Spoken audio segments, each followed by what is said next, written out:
Hey guys, we're live. How's everybody doing? Um, just got back into from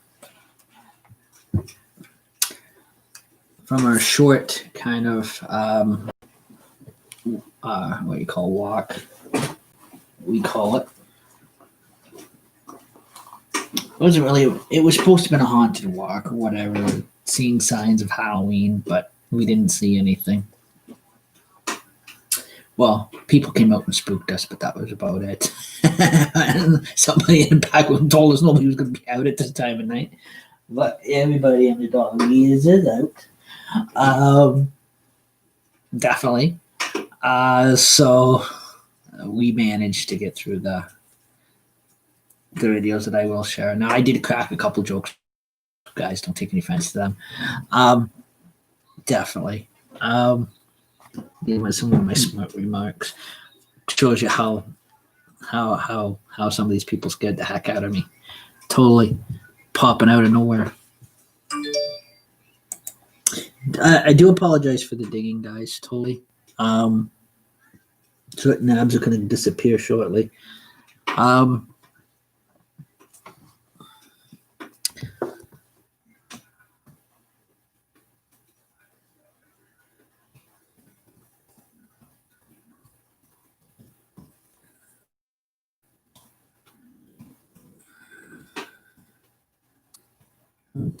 Come in.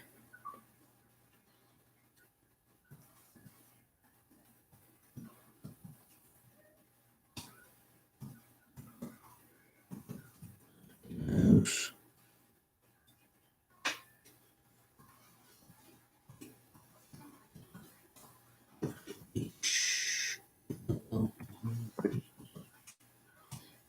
We get 2020.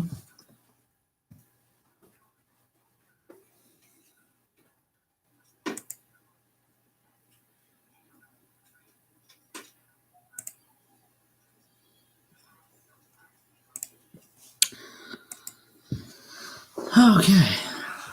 My head's always in the way. There we go, guys. Oh.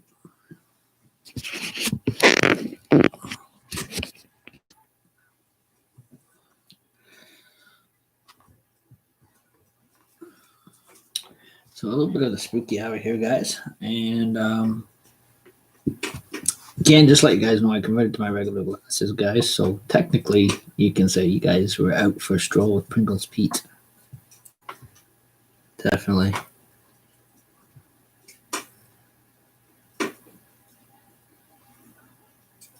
And definitely, we're going to see how they turned out. This is so awesome, guys. Totally.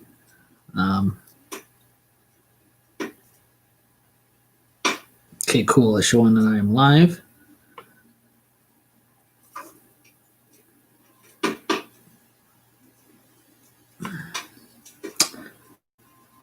And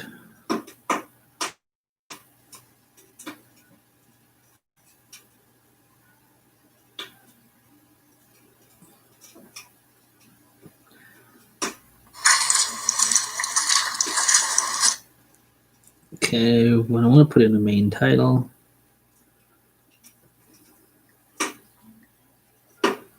wanted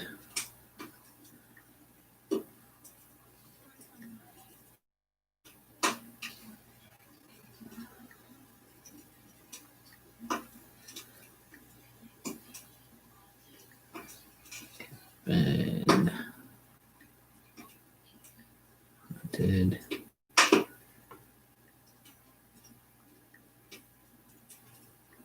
Halloween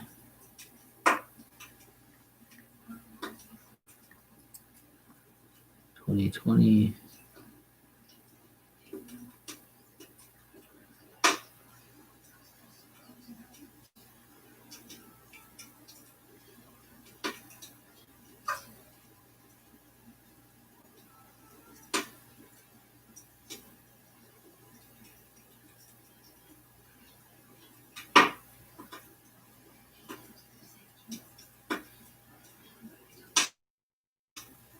Okay.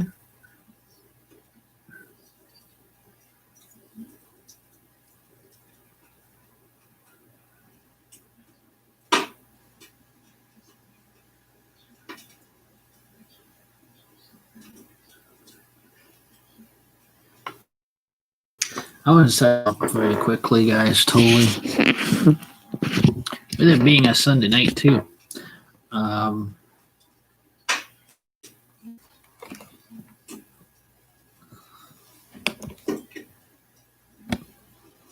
there we go. Fit everybody in. The camera somehow was tilted too far. That kind of stuff like that. Before we get into our spooky legend hours, guys, totally. Continuation from last night. If you guys like last night's, so you guys are definitely gonna like tonight. Definitely.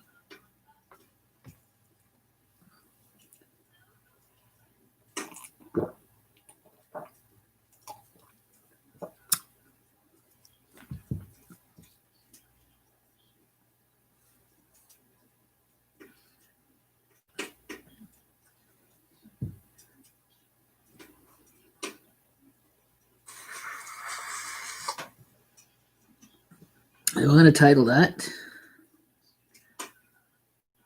so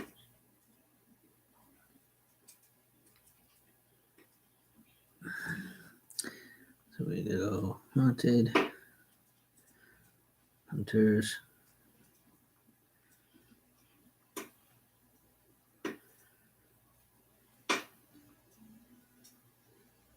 Red Haunted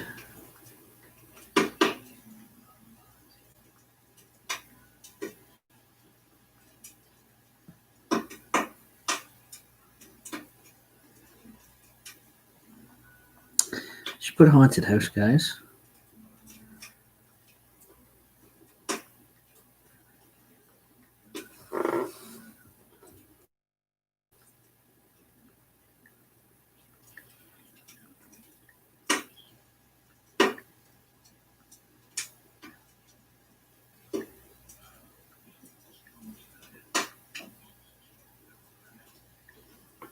And we go 2020.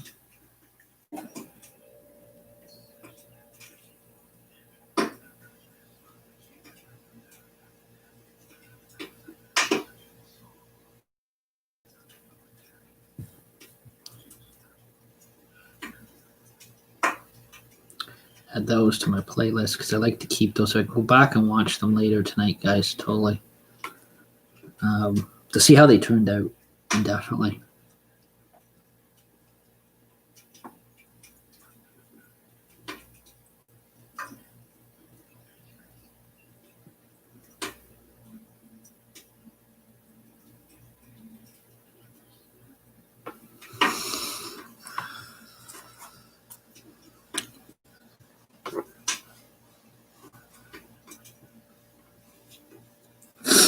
So again, guys, we're back in the cabin replicacy here, guys. Totally.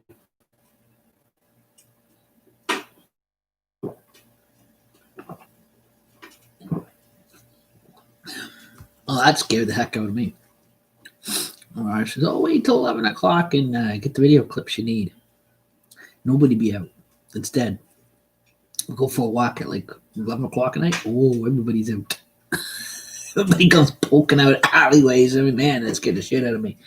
Totally. Well, like I said, guys, it is Haunted Hunter's Cabin, so anything possible. Anything could be lurking around, or anyone could be out there attacking. It goes to show you. Definitely, they can pop their head out from anywhere and poof, scare the heck out of you.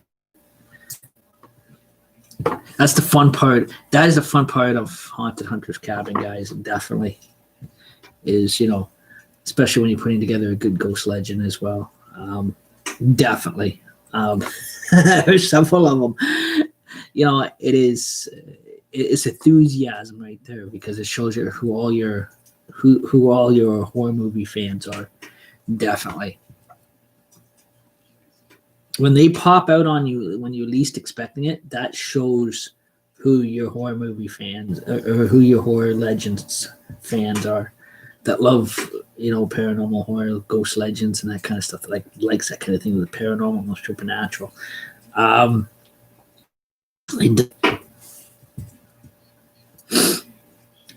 Usually when they say, the streets are dead, means there's not a single person out there at all. But that's okay. Uh, it is. It was so comical. It was scary, but comical. I have to grant that. Um, just getting those clips right up to YouTube as well, guys, so you guys can go check those out. Definitely, they were just done like a couple hours ago. Basically getting a close look up at the construction display that we have out the front here. Fortunately, in the big holes in the street, and definitely to see kind of show you how they're coming along and how they're moving their way up the road, kind of stuff like that.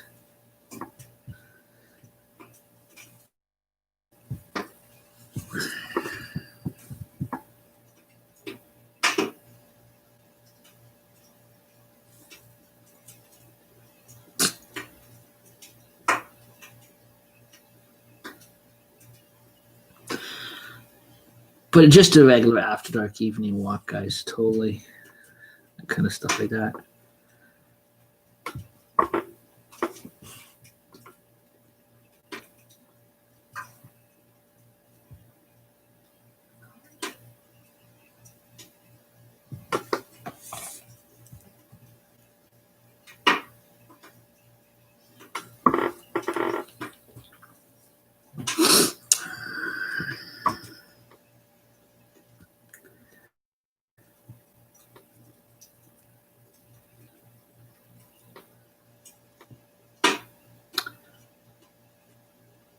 That was like an awesome walk tonight, guys. Totally. I didn't see any spooky signs. But it was nice to see that the Freemason boys or the Freemason guys have got their light their sign all nicely lit up tonight. Definitely. And they're the number one key behind Hunter's Cabin, guys. Definitely. They're the ones who are bringing Hunter's Cabin out of the closet. Indefinitely. Because they're the ones that told us the legend when I was a kid at 9-10 years of age. Definitely. And they're starting to release it out of the closet that they've been sitting on for centuries. So they're really letting the skeletons out of their closet. Totally. Definitely nowadays.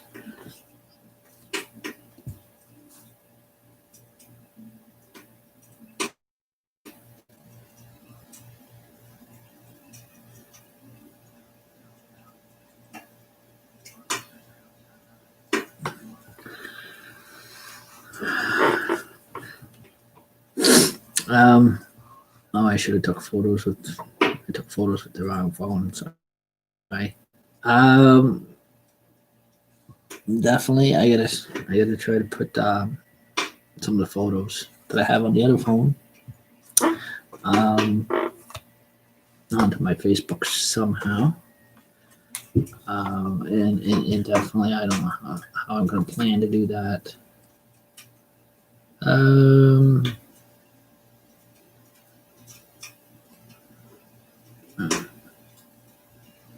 Let's see if I can do it.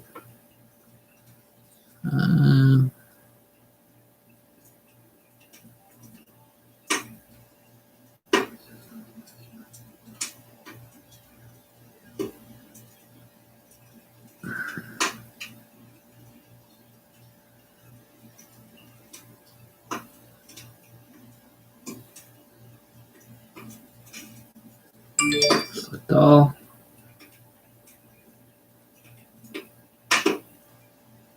I used to know how to do it.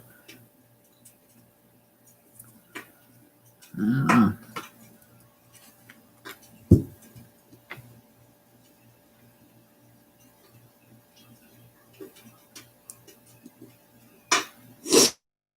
I'm even getting them.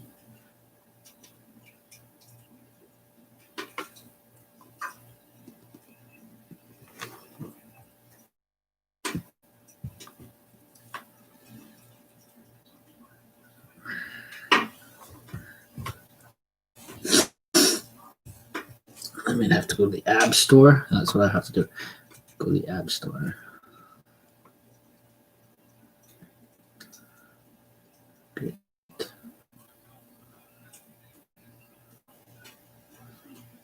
Facebook.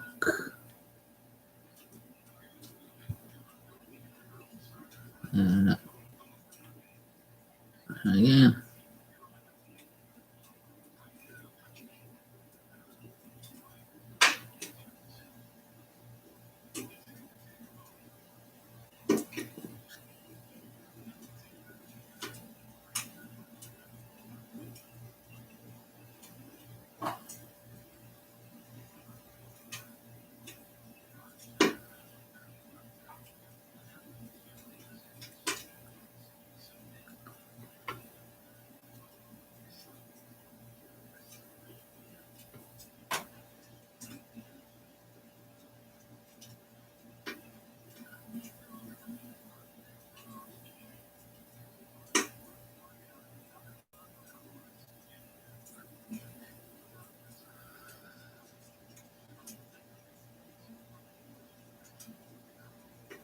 Oh, here we go. Couple little boosts, and away we go.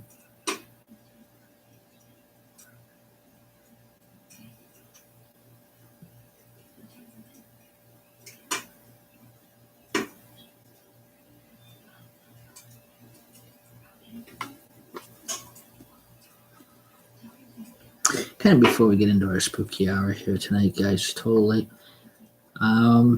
Like I said, some legends we tell out loud, stuff like that from life experiences I had when I was a kid, that kind of stuff like that. Sometimes from books. It varies different years, so basically whatever we have time for and that kind of stuff like that. And then we have our, we go live with our spiritual communications. That's always fun. And sometimes too, we actually have a stand-up comedy hour. That's always the funnest. But we always like to say that for New Year's. Halloween's more ghost legends, old campfire legends around digital haunted fireplaces and that kind of stuff like that. Either done by narrator or done naturally, that kind of stuff like that. Normally, I'd have a lot of other people here joining in with me, but like I said, like I've been saying, that there's too much this pandemic. They're canceling this, they're canceling that. Too much out there for them people. But I'm by myself on these shows, so it's not like I have big crowds of people here and that kind of stuff like that. So I'm not affected. So I'm all right and good to go. And definitely as normal every year, as scheduled. Now, if I had like if I had people here that don't live with me, or I had more than 10 people here or whatever, then yes, it would be considered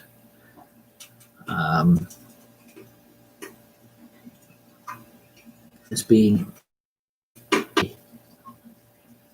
It'd be a no. It'd be a big shutdown and a big no, definitely. I'm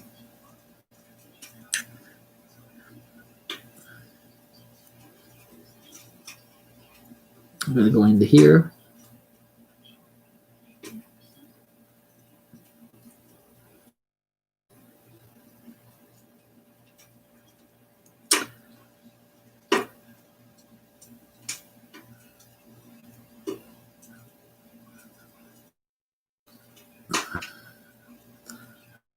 I'm gonna go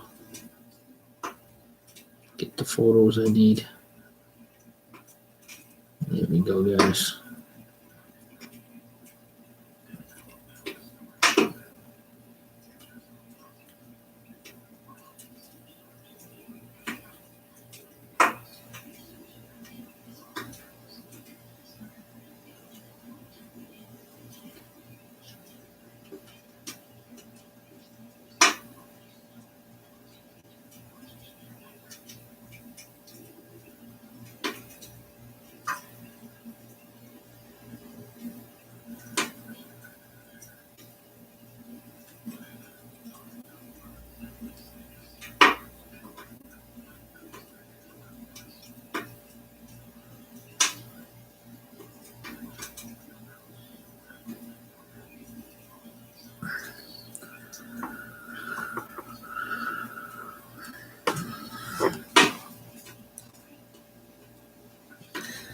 Okay, good. That worked.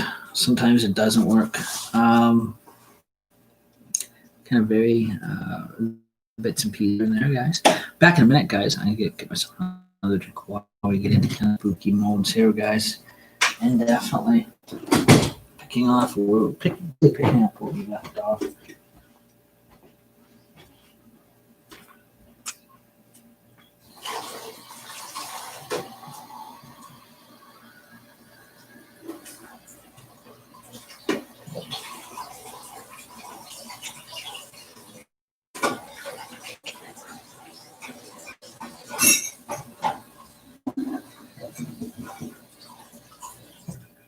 There we go.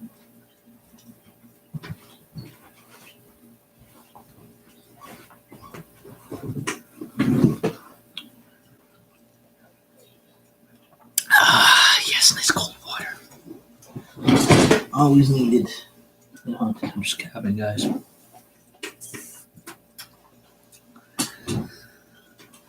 Before we continue on,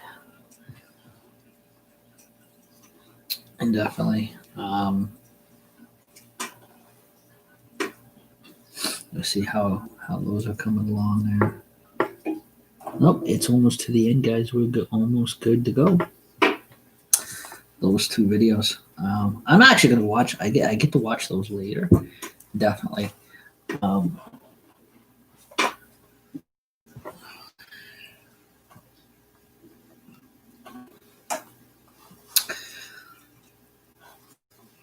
So basically, Hunter Cabin, guys, the way it was told to me, definitely, is going to be written out. I'm not a good speller, but as I go along, I will correct spelling and that kind of stuff like that as well. Right now, it won't be strong to go full publication. When it's ready to go full publication, you guys will definitely know. Definitely. Because as a kid, that kind of stuff like that. So it's at least it's going to be written out, and it's not going to be written out on toilet paper. This connecting, reconnecting crap has got to stop, guys. Totally. It is very disrespectful. No funky dancing tonight, guys. No. No guests, I don't think. No Felicia tonight. I think that's what everybody. That's probably why when I was out, video clips, just kind of for this year's Haunted Hunter's Cabin, guys, to kind of make to spook up my YouTube channel. They're probably out looking for Felicia.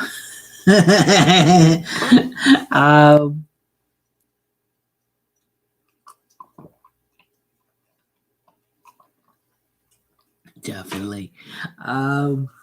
Looking for Felicia. That's a good one. I'll get the hots for it. Definitely. That's okay. That's nothing new, guys. I tracked all sorts. I can't help it. Sorry. And definitely.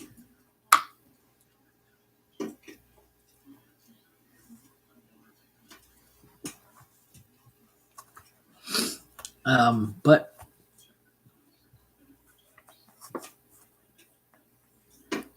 because right now, so far the way it is looking at right now, it is so far they're still keeping the trick-or-treating end of things going, but they've got all these guidelines, basically according to the updates, that they're wanting people to follow and that kind of thing.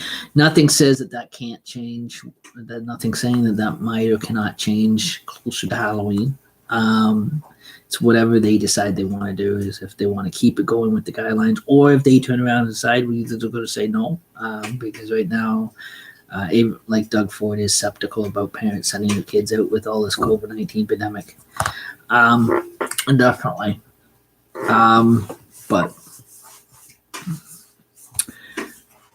But far as big party dances and that kind of stuff like that, that where there's big large gatherings, that's definitely Definitely no. That's not saying that, like let's say if you live in an apartment building or whatever, like I do, and like let's say if you're friends with a good close friends with your neighbor or whatever. Most people are. I'm not. We're just friends in passing, like hi and goodbye or whatever. But that's considered living in your household, because it's people you live in an apartment building with that lives in the same technically lives in the same house, because the apartment building is under the same roof, so technically it's under your same roof, so technically it's in your house. Definitely. They just mean outside people, um, totally outside people coming into the building from outside that don't live in the building or whatever. That kind of stuff like that, and that the fact that you don't have over like 10 or 600 people in your place, that kind of thing is what they're talking about. Definitely is where the line they're stating is where it's a different department.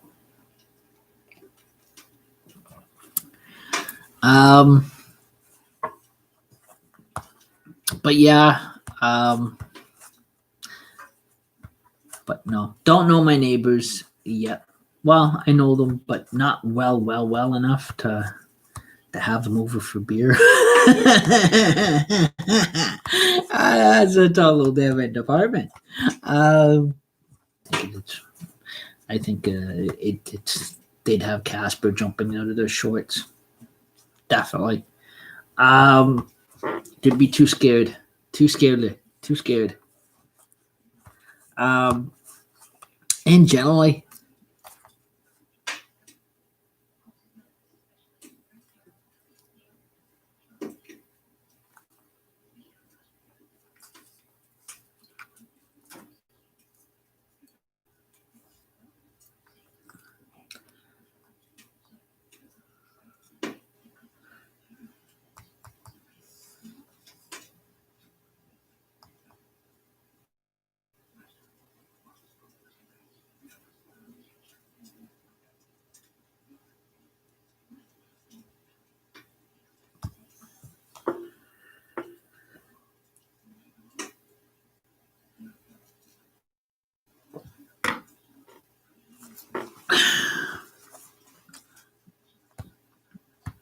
so yeah, tonight was a good. What was our main? We got at least I got outside for a bit of a walk tonight, guys. Totally.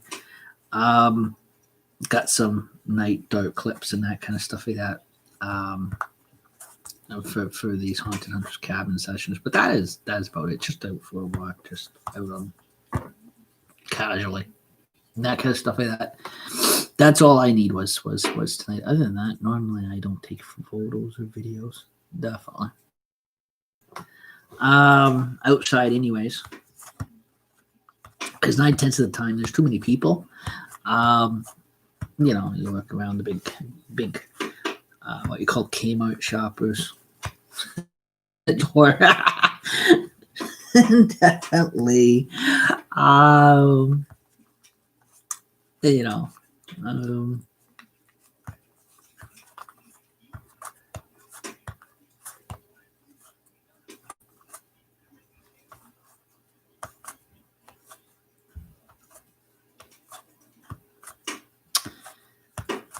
but just still trying to think back. We went into some of the close encounters that I've had, spiritual close encounters as I had when I was a kid. How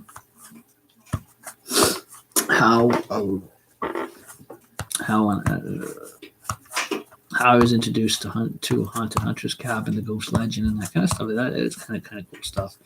How I had those nightmares, got over those. Shared a couple legends. Also, too, in Haunted Hunter's Cabin here, we also in Celtic Tips Warriors, we share other people's ghost legends as well. And definitely, because they fit around Halloween time. It kind of fits in with the gypsy tales and that kind of stuff like that as well. But yeah.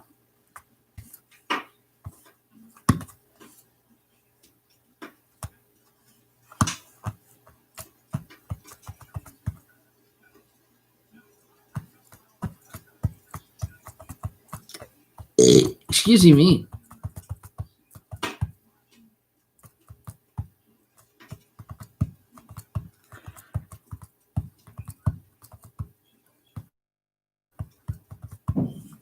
Oh man, I hear some thumping. That's spooky. Spooky enough. I shared you about some of the witch close encounters that I had in my own neighborhood when I was a kid. I tell you, I had a bunch of those. I had a few of those. A few too many. Those Halloweens, I had those those witch close encounters. I tell you, they'll sneak up on you.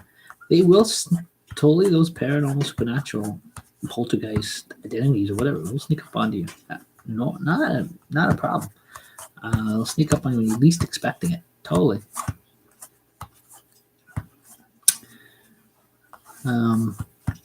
So again, we got the digital fireplace going and that kind of stuff like that as well. So I am technically I'm going to be technically live also to Devil's Night, Halloween night, also to Devil's Night, Halloween night, guys, is going to be live right on here. Again, I will be doing Bloody Buskies again this year. Everybody seems to get a kick out of those. I will be buying what I need to make the Bloody Buskies out of. My wife just has to buy it.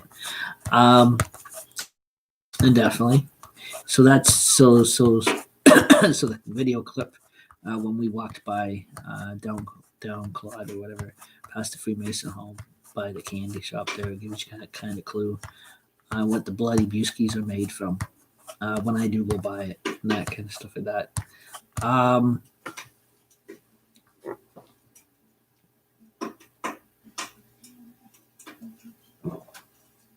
Kind of spook up the Halloween a bit. Totally.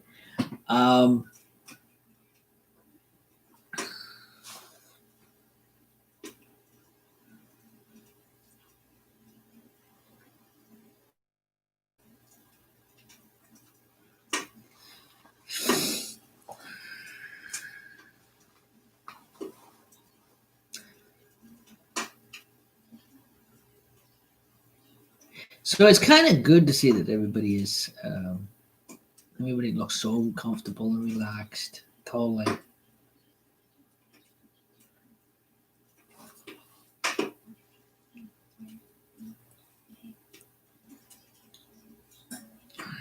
I'll tell you, for this type of a group, when we go for, normally when we go out for these dark walks or whatever, we don't use flashlights, but oh yeah, everybody's all well lit up. I'll tell you, definitely. But I'm okay with, because it's good. It's good for the camera algorithm, because you need some type of brightness, anyways, for the video to come through quite clear, that kind of stuff like that. And in some places you'll find it goes from light to dark, really dark, really quick. Totally. 12 o'clock at night. Oh yes, it's in. Awesome, guys. That's all I needed for my YouTube channel. That's it. Other than that, I won't be. Other than that, I'm not going to be out there every night taking videos. Tonight was the only night, definitely. Other than that's all I needed to complete this. To complete this. Normally, guys, that video walk for Haunted Hunter's Cabin, guys, would have been down Elm Street, but where the Dark Haunted Hunter's Cabin Game Boy Challenge starts on Claude and goes all the way, goes straight up Brown.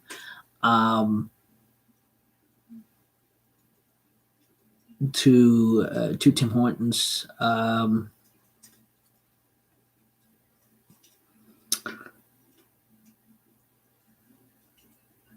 And goes up that way straight up, straight up to Brown, turn at the hospital the other way and up that street, and then down Elm, then on to that other street, and then usually through the boardwalk, down at the park across the boardwalk, and then to what we call the Wicker Square, which is you detect, which is north, south, east, and west, which way the headless head hunters are coming, that kind of stuff like that. But we're not doing that right now because of the COVID-19 pandemic. So now everything is on strict hours. So before it wasn't. Now it is. It is more so now because of the pandemic and that kind of stuff like that. So there's been time changes. So basically, I'm kind of sticking around my own kind of neighborhood between William and Claude there, between kind of downtown, up towards the post office, and then that little street, and then up down to where the town hall is, and then down to Claude, and then down around Claude past the Freemason Hall. Definitely with the Masonic lodges, the Freemason lodges, and then back home to the Haunted House Cabin replicacy. So that kind of stuff like that. Other than that, far as that is, we're just following just basically public streets, even back public streets, more or less back public roads, that kind of stuff like that. Even though some of them might not be lit up, downtown main public street, and the back kind of public road. So we're sticking to kind of public roads that are public to walk down all the time. So that way we're not doing like what Frog TV would do. Go physically, onto non-public properties and that kind of stuff like that. What kind of I know where kind of where the borderlines are. So, which divides the two dividing and that kind of stuff like that. Which is the public sidewalk is, where the public road is, where that barrier line is. Totally. Always good to know. And just I thought it was cool walking my dog, so my dog was happy. But also too, because there's a fact, normally at night when there's not a lot of people out there, it's only recommended that you wear your masks into stores and that kind of stuff like that. You're just walking down the street in a small town or whatever. If there's a lot of people out, then you wear your mask. But because there's a big hole in the middle of the street, I still don't trust this virus. Definitely. So that's why I had my mask on, because I don't trust this virus. As long as they've got an open hole out in the middle of the road, even though it's fenced off, there is, it can contract and spread viruses very quickly as well, because of the fact it is an open hole. Definitely, they've got an open ground, and 9/10 of your viruses come out of the ground, or could come out of the ground, like people walking by, even just walking by, can cause cancer, asbestos cancer, lung cancer, that kind of stuff like that. So that's why I covered my mouth going out there past that hole, past that construction area. As long as I'm staying on the public sidewalk, I'm good to take pictures and videos and that kind of stuff like that. Kind of shooting the camera down the road like a hot shot. That'd be cool. It kind of fits in with kind of a good ghost legend for this year. Totally, guys. They had to have kind of a bit of a Halloween pandemic. Have like a bit of what you call a live social media Halloween pandemic show. Have to. This is the only time you get those good shots is when they're not working. When the people are working, you really can't take pictures, because you've got people. You don't want to get people unauthorized in the picture and that kind of stuff, and then people don't.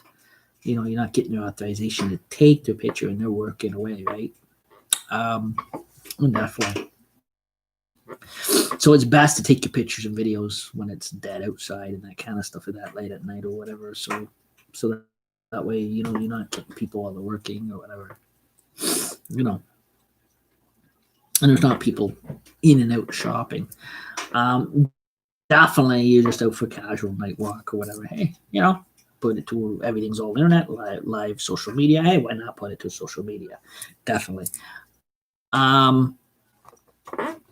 You know,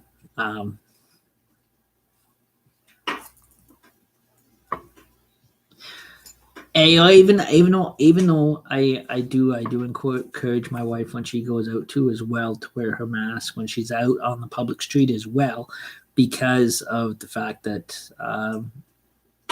you know, especially if there's construction out there, she could still pick something up, definitely, and you not know it. You can contract something very easily in the air system alone, and you not know it, definitely.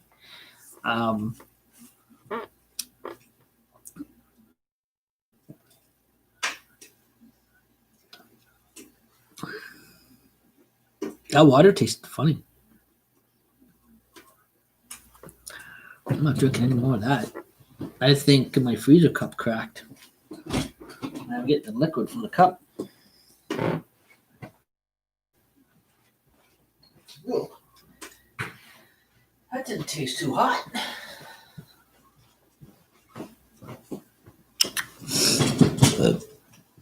So, also too, just by my videos that I take when I'm out for my night walk that I took from that one year when I went down Elm Street and that kind of stuff like that. Those pictures on some of my Facebook pages, I keep those because those gives me an idea for when I'm creating some of my some of my paranormal supernatural legends, or even if I'm going back into history when I was a child. I know this area didn't exist then when I was a child. I didn't know of it. But especially with Haunted Hunter's Cabin, if I'm going to add to it now where I'm living because of this replicacy or add to the original story to make it more interesting, I'm going to add things to it. You know, I like to have some new ideas to kind of add into it, and definitely to make it very cool, make it awesome, make it spooky, that kind of stuff like that. Like I said, when there's a day when I take a day of writing and that kind of stuff like that, printing, writing it up, that kind of stuff like that. There's several of them that I'm going to do up. I'm going to do up the. I can't because the legend that was told to me when I was a kid was the Witches of Warsaw, so I have to use the Witches of Warsaw from Peterborough County, where I grew up, even though that I don't live in Peterborough anymore. I live here in Wyerton, Ontario, on the South Bruce Peninsula. It has nothing to do with the historical history of Peterborough and its hauntings and that kind of stuff, because Wyerton here has its own hauntings that goes on that I hear of anyways. I've never experienced, but yeah. So basically I'm just referring to where I grew up as a child, type thing, or stuff that is familiar to me, you know, a legend that stuck with me for all these years and traveled with me from where I used to grow up or where I lived growing up as a child or whatever. Stories, I can't say stories or legends I heard about that and that kind of stuff like that. You know, kind of, and then also too, trying to fit in where to fit.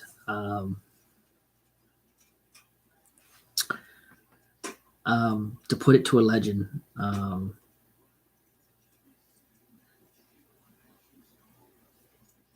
You know, where my deceased relatives will fit.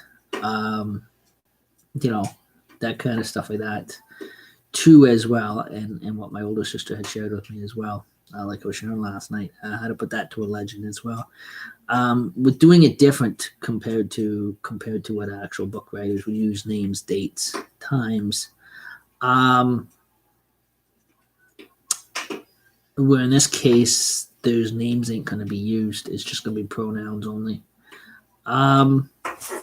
Dates won't be used, times won't be used, and names definitely will not be used. Even with Haunted Hunter's Cabin, even though especially the times we're in, that we're going through right now with this COVID-19 pandemic. Um, getting that legend together. We know the nationalities who has had headhunters. Um, and again, their names will not be used. Definitely, but normally, how the legend was told to me, everything was used: their names, everything, their pronouns, everything, right down to their genders. Um, right down to their nationality or culture. Um, that is another thing. We are not going to um, taking what was how it was told to me. If I was to reread it. Now I wrote it down on toilet paper, but like I said, I used that toilet paper when I was at camp when I was a kid, so I was too scared to keep it. But now I'm putting it down on paper. Um, I'm not going to use their actual nationality or culture. We're just basically going to address them as headless headhunters, because that's what they were. That's what they are. And one is a witch, so we're going to verify those pronouns indefinitely. Um, their times or dates, the years are going to be left out, definitely. So it's going to be. I'm just trying to think how it is all going to go together. And generally, without their culture, without their nationality, without mentioning their culture and nationality, without mentioning their names and that kind of stuff like that, because especially with the times we're in today with this COVID-19 and that kind of stuff like that, and also because of the IBLM protesting, all that's been going on, that kind of stuff like that. So you want to definitely during a COVID-19 pandemic, if you're gonna if you're gonna rewrite a ghost legend that was told to me since I was a kid, some their culture, the nationalities, and names match people's names today. So definitely those are going to be left out. Would definitely be left out generally during these times and that kind of stuff like that. Especially when we're in like total racist times, you don't want to use certain. You don't want to put in their nationalities and that kind of stuff. Even though we know historically what their nationalities were before they became headless apparitions, came back to haunt or whatever. But everything else is going to go in there. It definitely is going to go in there. I'm just actually right now it is a busy time for me right now, anyways, because I've got the haunted house that I'm doing right now that I'm clearing up. And then I've got Christmas Elf Lounge starting in November and December. So eventually, I am going to take a break at some point.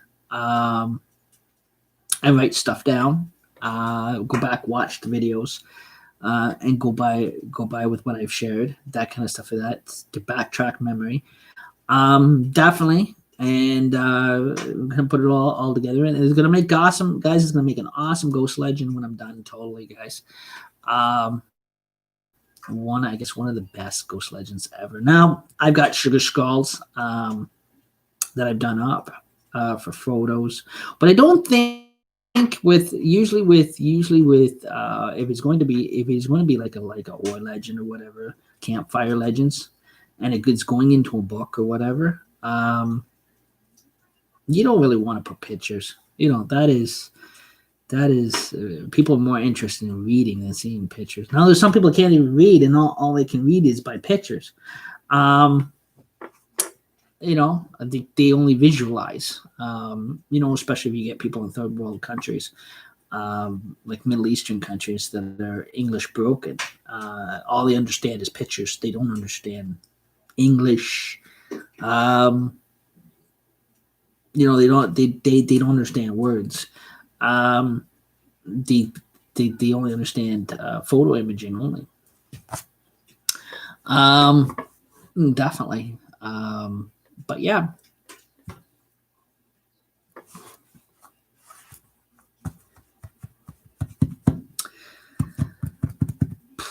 Also, too, before we get started, I shared a little bit of the coyote story. Well, legend if you want to call it a story, but like I said, that what happened at Algonquin Park. I'll tell you that in 1997, 1998, that was real. Okay, that was a real horror story ever, and it became a legend after that too. Um, and we're gonna share that one tonight eventually soon here. If I remember how to start it, that kind of stuff. But I remember watching on the media. It was always true. It really happened. Um, that kind of stuff like that. They had to actually close the park. Um, I mean, that was a shame to see happen to see that on the news back those years. Totally. Um, those families got attacked by coyotes. I tell you, those campers, that was crazy.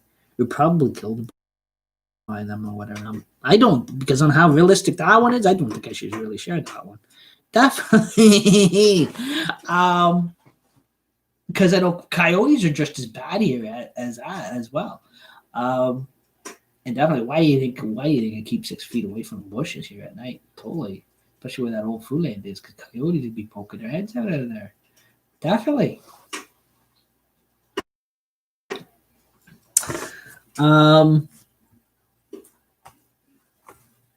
But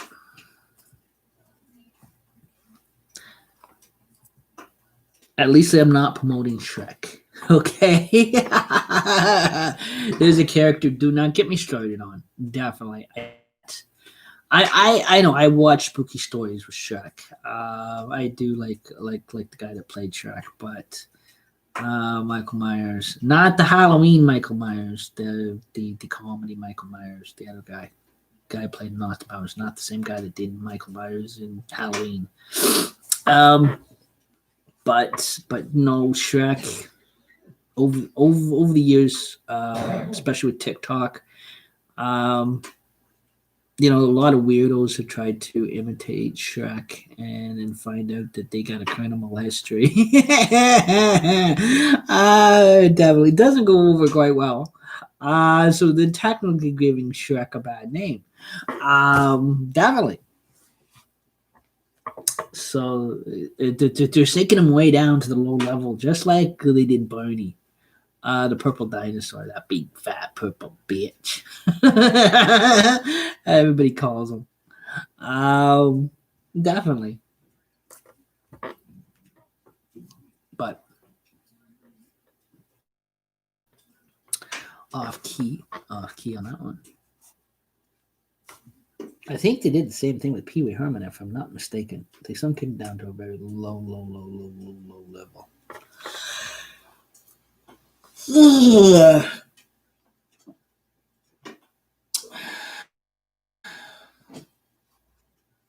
We're going to twist. I think we're going to twist the way we'll not use the actual authentic location of the coyote story, okay? Because I think that's coyotes really exist, and people are in fear of them, just like they're fear of the COVID-19. I wouldn't be surprised that after this COVID-19 is all over, it's going to become a legend, a big horror story as well in the near future, the next century, and it's going to be told around a lot of campfires, and all the kids today growing up, they'll be when they're out camping, they'll be telling horror ghost legends about the COVID-19, the coronavirus, and talking about COVID-19, coronavirus, aliens, zombies. It'll make some type of horror pandemic around the campfire about it. Definitely. Your kids will when they grow up. Guarantee it. Guarantee it. When they get to be about my age, I tell you. When they hit their 40s, they'll be sitting out in the bushes and the boonies, with their tents and around the campfires, around their friends, telling the story about the COVID-19 pandemic and making it a ghost legend on how everybody was quarantined. And how people were spreading the virus and how they were killing people off and everything else like that. They make a big horror story out of it. I guarantee it. Guys, those times are coming. Those times are coming when your kids are going to be turning that into a ghost horror legend around the campfire. So be prepared when they get old enough. Definitely. Generally, if somebody in this generation has not already been smart enough to do it, once they get old enough to do that, they will be doing that. I guarantee it. Definitely.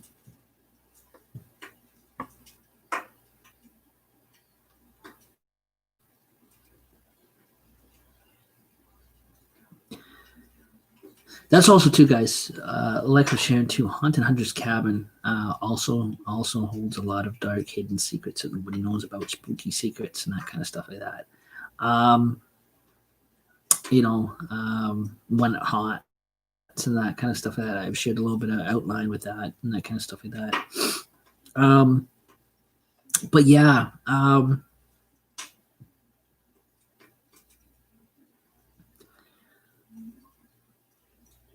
just trying to think now. Like I said, I know when I was growing up as a kid, I've heard a lot of cool ghosts. What do you call them? I heard a lot of paranormal, supernatural legends. Going back to again, like when I came old enough and I came over my fears or whatever, and just the time, 1993, after all the Camp Northern Lights pandemic that I went through and the close encounters, after I had got over all those nightmares and that kind of stuff, that I had joined Army Cadets in 1993 of January of 1993, went all the way up to 1996. And our bush outings,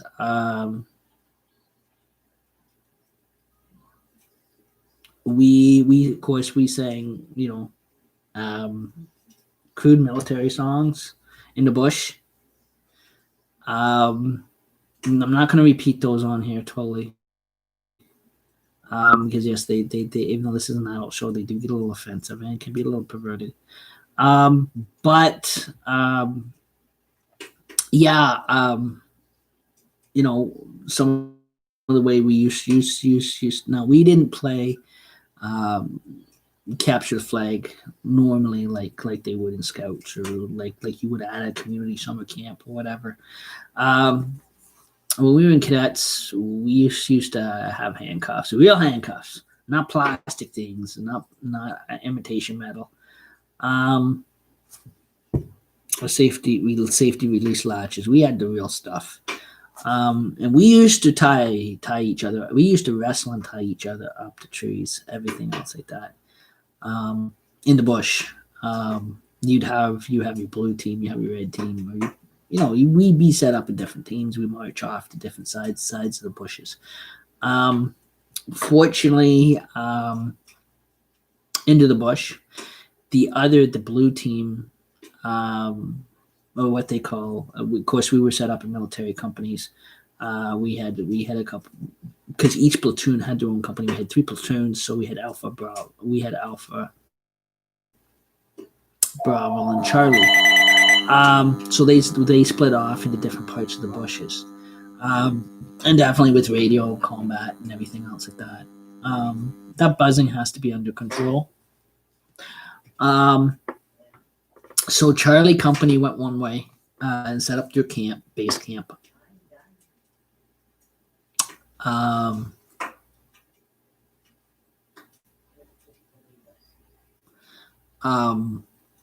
To one side of the bush, and they had all nice dry flat land. Same with Bravo Company, and I was Alpha Company. I hated Alpha Company because Alpha Company, guess what we got to set up bush base camp in a swamp. How lovely. We had to hike through like it was like, technically we looked like shit from head to toe. we had to figure out how to pitch a tent up in the swamp, everything else like that. Hiking through the swamp. They're all nice and clean and nice and dirty. Nice and clean and dry. Here we are, wet, damp, and dirty. Getting down wet, damp, and dirty. Definitely, because we're sleeping in a swamp, but we were like sleeping. We were like sleeping in what you call one of those.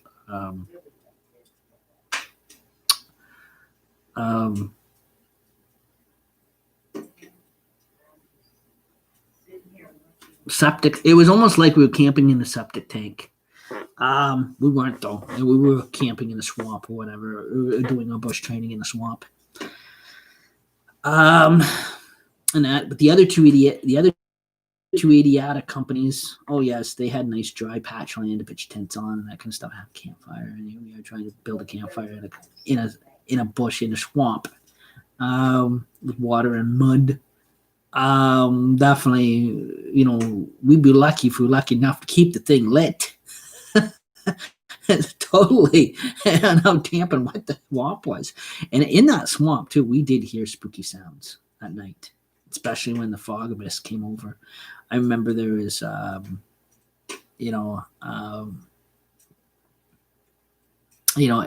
was in it was like around, there was a bush weekend, that we did our bush outing in the swamp when we had the three different companies. It was like mid-October, about this time of year, just before we got home, just in time for Halloween. But definitely, but we also, in that swamp, our company, we swore we heard spooky sounds.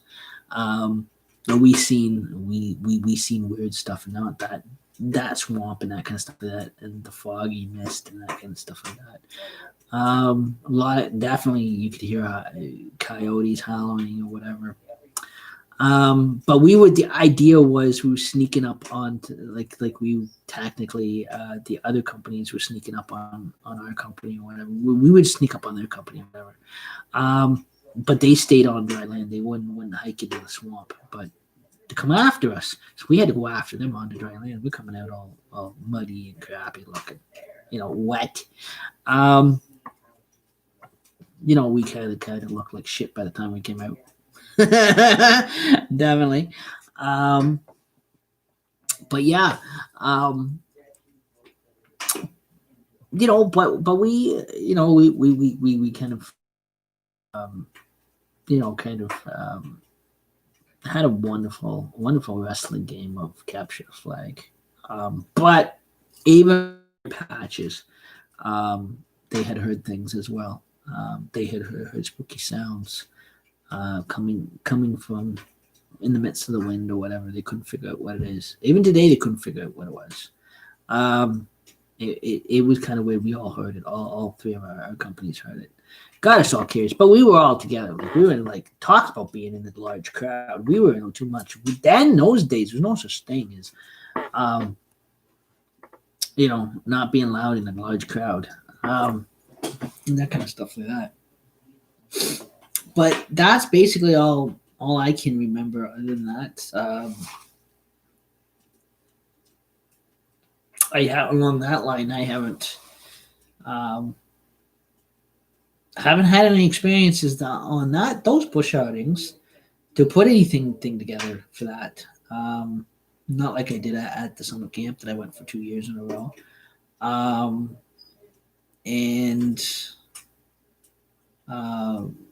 And that, and basically the neighborhood I grew up in and lived in, or one of the neighborhoods that I trick or treated in. Those are the only areas. And at this, when my uncle took me camping out to,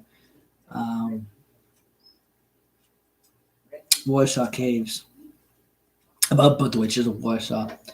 Now, I didn't really go into too much details about the witches of Warsaw because again I have to kind of have to glue it together piece by piece.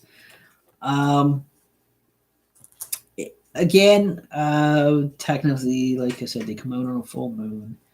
They snatch campers, that kind of stuff, to cannibal witches to eat them.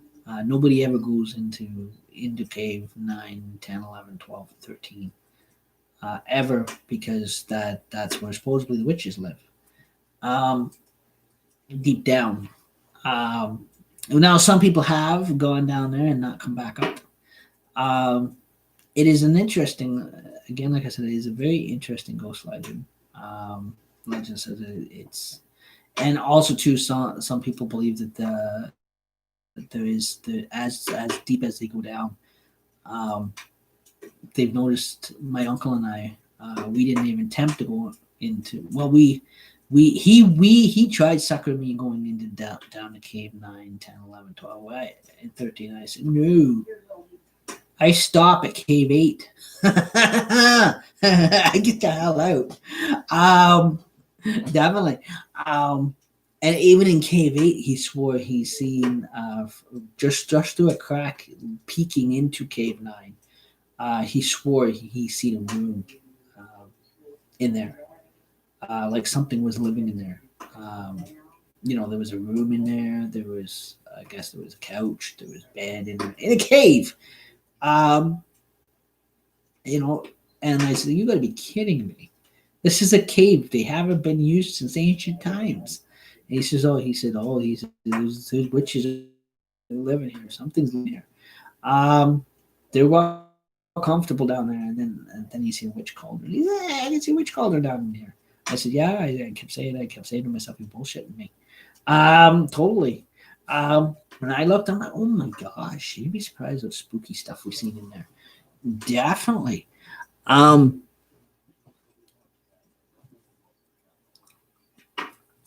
but yeah. And that when we were only peeking through the cracks from cave 8, and I'm like, okay, you know what? I'm like, this is it. We're getting the hell out of here.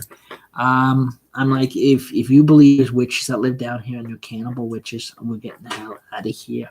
Okay. I'm not going into cave 9, 10, 11, 12, or 13. Definitely.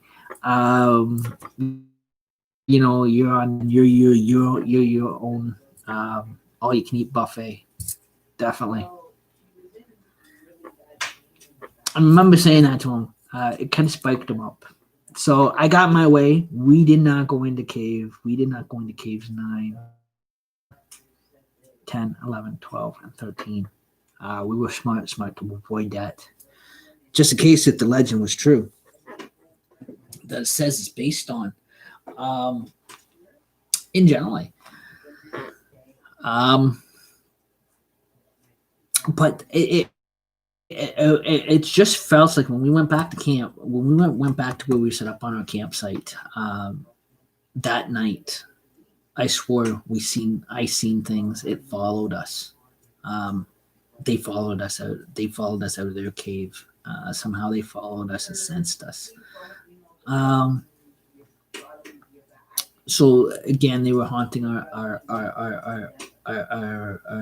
campsite, and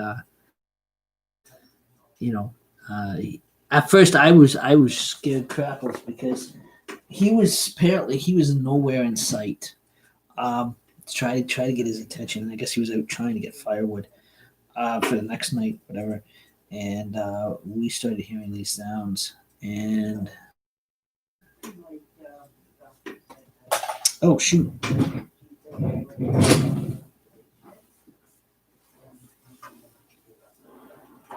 I need that pen too. I didn't know.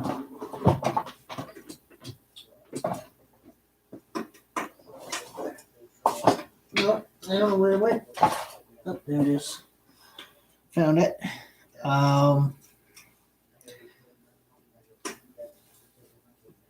Get my bandana on here. One of the few. Just so you guys know, it's a Celtic Gypsy Warrior bandana. Nothing different. Don't be spreading rumors and say anything different.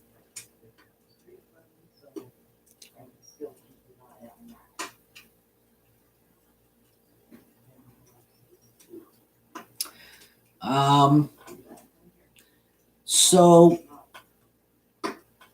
in generally,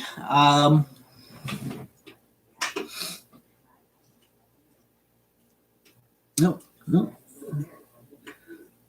Ooh.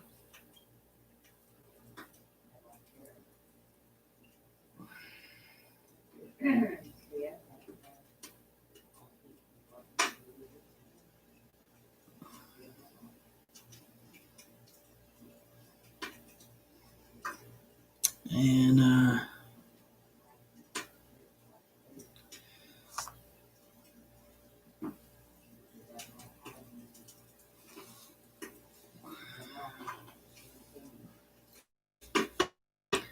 there we go.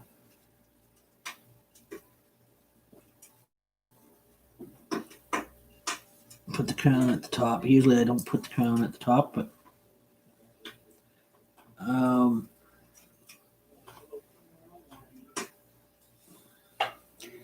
like I did last night. There we go, guys. And get my bandana here, guys. Definitely one of our Celtic Gypsy Warriors bandanas, guys. Put a safety clip in there. Okay, and let me know if Darlene calls.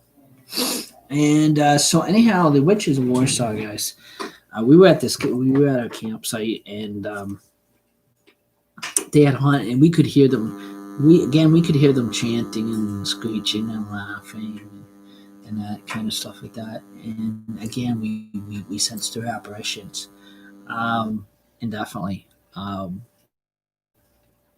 it continued on all through the night. We seen and heard things all night long. Just all because we went down to Cave 8.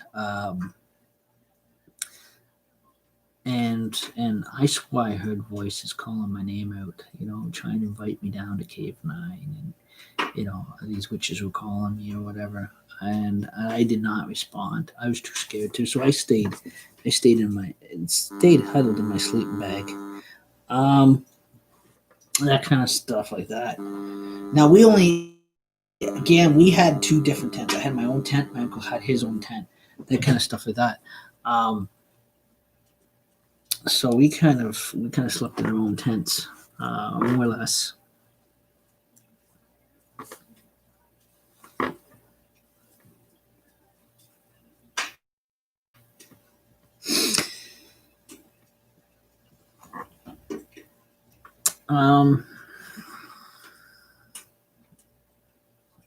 So it went for the whole weekend. We were there each night. Sometimes we would go for the weekend, or sometimes we'd go for the week from Friday to Friday.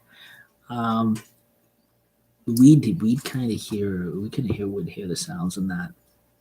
It was kind of spooky, indeed. Again, this is what there is more detail to that. I'm not going into too much detail because the detail gets very heavy to that one. In generally, and I want to write it down so that way there is the detail, but I'm not going to share the details down too much with it being the internet. Now, like I said, it was quite interesting. Now, like again, it is someone. Like I said, now that is someone else's legend. By the way, the Witches of Warsaw is, because it was actually. I really don't have to write it down. Really, that one specifically has been publicized 2 books. So, like I said, it's I don't have to really write that one down. But I know we experienced the close and apparitions too as well. And we had paid to camp there, and he had told me that the legend. I don't even know how he picked it up. Yeah, he must pick it up from the sign. Definitely. The legend was written on the sign there, and definitely before you enter the kennels or before you enter the caves, it tells you the whole entire legend itself. And it's a spooky one at that too as well.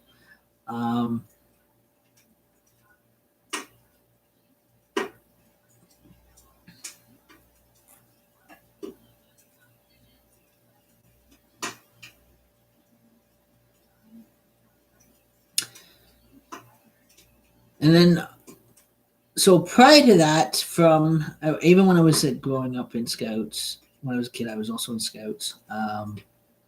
Before the Camp Northern Lights days, there was just after that, before I went to cadets, Beavers and Cubs was before Camp Northern Lights days. In Scouts, we heard one about the man with the golden arm. That was very freaky. The man with the golden arm in the big mansion in the woods. That has got to be a hoot. Totally. I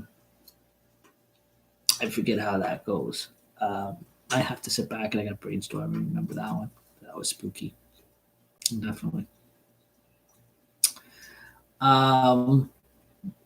There was even when I was in Air Cadets, there was some good ones that were told too as well on our bush outings. And then even when we went to base Trenton, there was a couple. Well, when we were on base Trenton and that kind of stuff like that at cadet training camp, we introduction to aviation.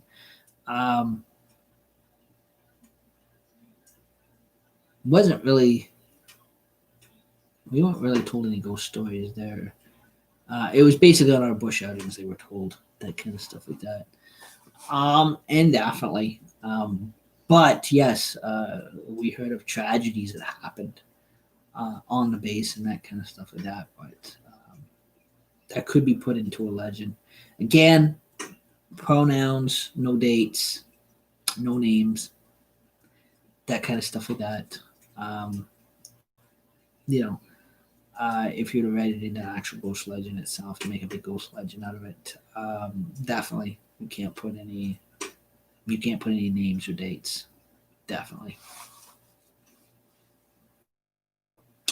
No matter if some of the names were my cadet officers, not by choice, that kind of stuff like that. Back in the 1990s or whatever,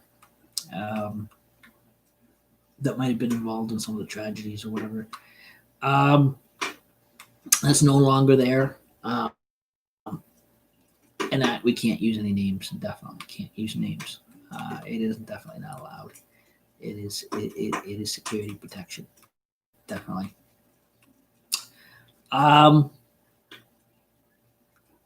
If you're going to turn them into like a ghost legend or apparition type story, or campfire legend or whatever,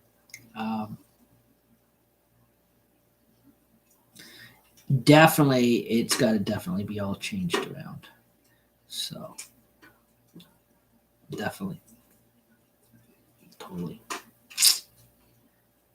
That's one of the hardest. That is going to be one of the hardest ones ever to do.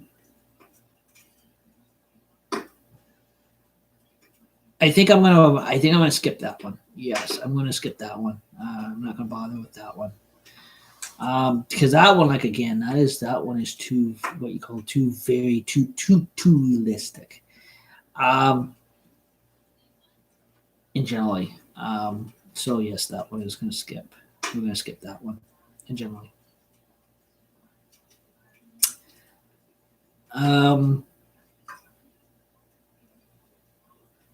But other than that, me and my friends, we used to tell awesome ghost legends in the basement around Halloween time. Or before Halloween time, sitting there playing regular Nintendo or watching cartoons or whatever. We used to crack out the ghost legends. I tell you. The one guy used to crack my one friend, my Jamaican friend, used to crack out ghost legends about his own sister. She's still alive. Oh, definitely. Or his mom. She's still alive. Because they were like family to me because his mom and my mom were best friends. That kind of stuff. Before my mom died. They went to school together. There's a couple of them anyways. She either worked with them or she went to school with them or she went to she knew them from somebody. They went to school with them, or and that they were either school friends or they were work co-workers. They worked together, that kind of stuff.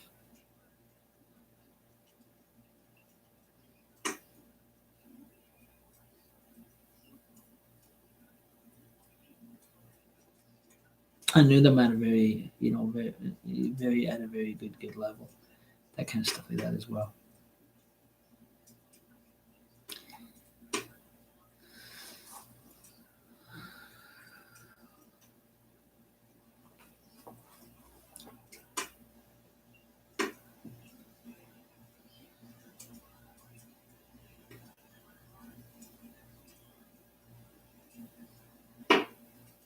Just let you guys know, even yes, you know, Um,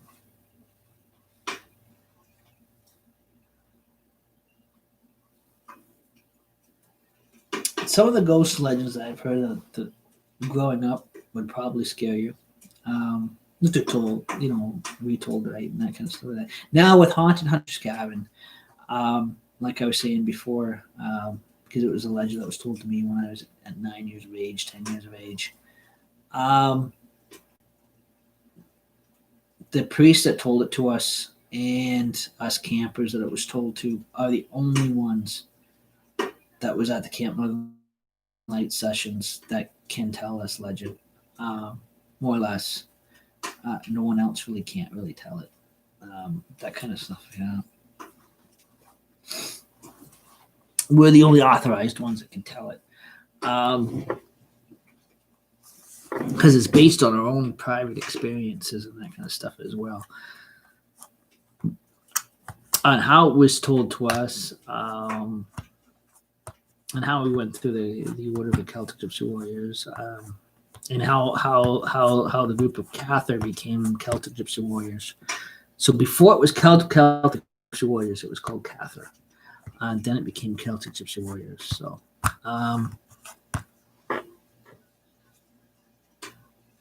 definitely. So it carries. So again, it's quite interesting because we get, like I said, we got our secret society traditions. I shared a little bit on that already.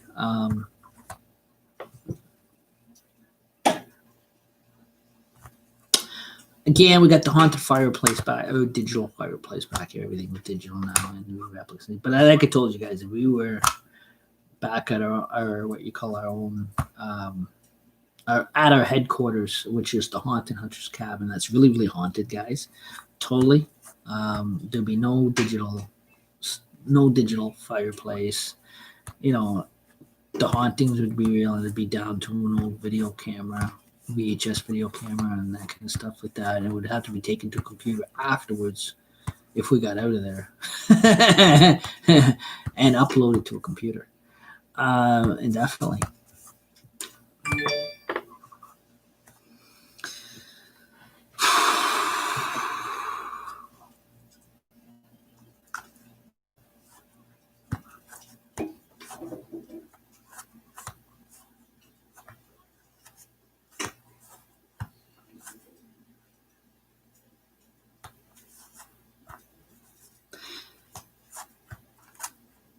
There is also one called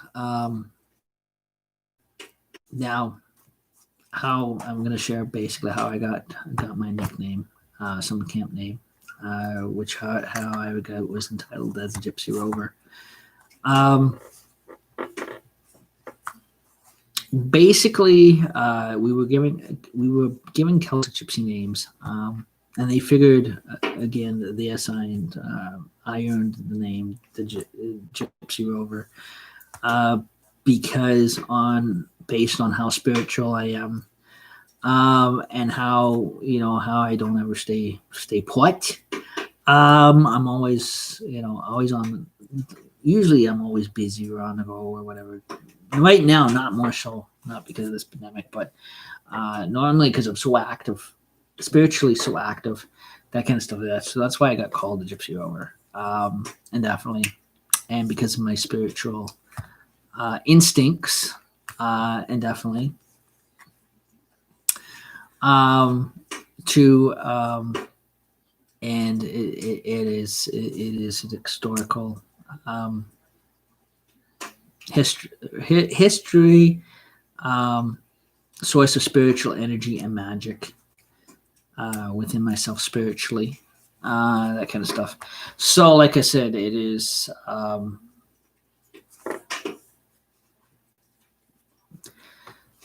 that's how I determine that name. Also because I can howl like a wolf as well. Where a lot of the other Celtic Gypsy warriors all got different Celtic Gypsy names, and that due to their personality and that kind of stuff like that. So they're all different, totally all different. Because I'm so close to was the first group to be told the legend of Haunted Hunter's Cabin, and it was tested on us, and because I had close encounter Haunted Hunter's Cabin in a very spiritual way compared to some of the others, in a very strong way. They had announced me as being what they call a gatekeeper of Haunted Hunter's Cabin. There is a Celtic Gypsy warrior that is a key master. Again, I haven't seen him for years. I do not know. It doesn't mean that he physically has a key. These are just spiritual pronouns, guys. These are spiritual pronouns. They're not physically where I go to there and open the gates, open physical gates, or when they say the person that's the key master has a physical key to the place. That's only the guy that owns the place.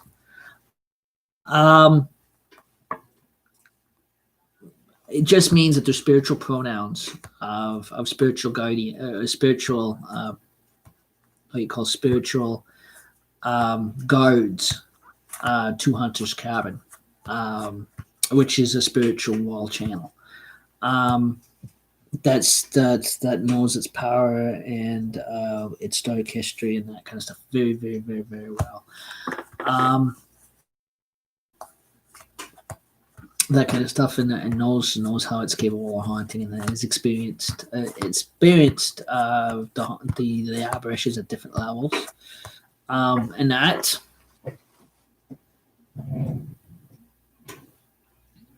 that's all that means, more or less. I know they're words that I've used. You hear all the time in movies. You hear them all the time in different what you call different secret society groups, that kind of stuff like that. Is how the order is set up. Definitely. We also have.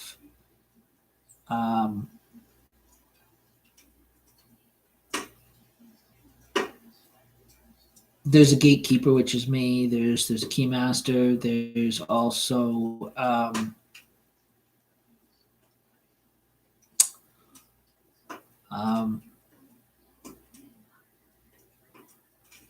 there's what you call other spiritual chairs too, that we have, definitely, that people have different spiritual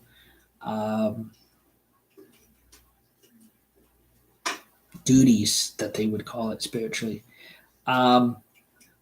in close encountering the haunting of the place, at different levels.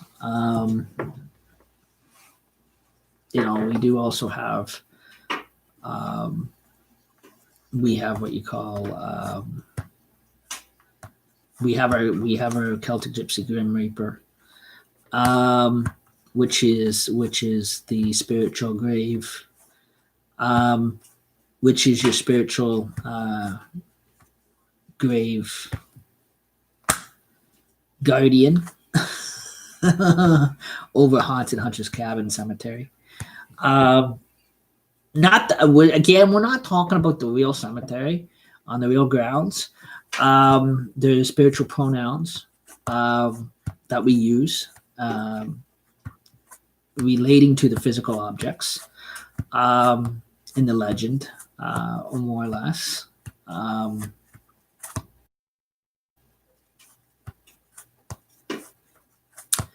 Here's the here's the guy that is close to the what you call spiritually, is also close to the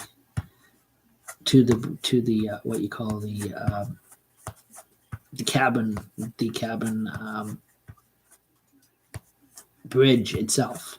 So technically, spiritually, he guards the Haunted Hunter's Cabin bridge. that goes around the lake into the cabin, to the haunted, to the native cemetery, through the haunted hunter's cabin cemetery, and into the cabin and that kind of stuff like that. The gatekeeper spiritually is the cabin guardian. That definitely spiritually. Now there is a physical guardian that actually guards the physical cabin, and that is the guy that owns it. Haunted cabin. That's the guy that told us the story legend. But he gave us these spiritual positions and that kind of stuff like that. Based on the physical look of it all, outlook of it all, and that kind of thing like that. So, so kind of, also too, we have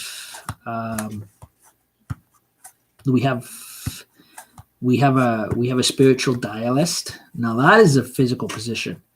That's an actual physical position. That is if we were to meet up and we were to go into a spiritual communication session. There's what you call a spiritual. There's a spirit dialist. That we call him or her. It's actually a her. No, it's a he. I can't remember if it's he or her. I can't remember. Cannot remember. Then we have what you call, we do in Celtic Gypsy Warriors, we have an exorcist. Definitely we have an exorcist. You automatically know what their job is to do. In the order, that kind of spiritual exorcist. And plus they believe in exorcism and in intercessory, spiritually, and psychability. So like I said, we have chairs, but I never see the others. I don't know what all the others are up to anyways. Nowadays, especially now with this pandemic, we don't ever meet up anymore. More so, we haven't for years. Everybody's kind of went their own way. But those positions are still in Celtic Warriors since our summer camp days. Our spiritual spots are being held by Celtic Gypsy Warriors from all over. Definitely. That kind of stuff like that. So we have an awesome, we started out with a pretty good, awesome team or whatever. When we were kids, and we had enough to go into what you call an actual paranormal witch hunt or paranormal apparition hunt after close counting these things. But yeah, we're old enough now to start a kind of a group up, our own kind of group. But now with the times we're in with this pandemic going on, we can't make up. We can't be in any groups. So we just can't gather. Yeah, that's what it is. We can't gather. We still have our groups, but we just can't meet up. We can't gather. It's not allowed. Definitely. So like I said, so basically we're now when our own kind of, all as Celtic Gypsy Warriors went our own way. So kind of in different cities or different communities. We're kind of independent on our own. We don't rely on each other anymore like we used to. We kind of went our own, taking our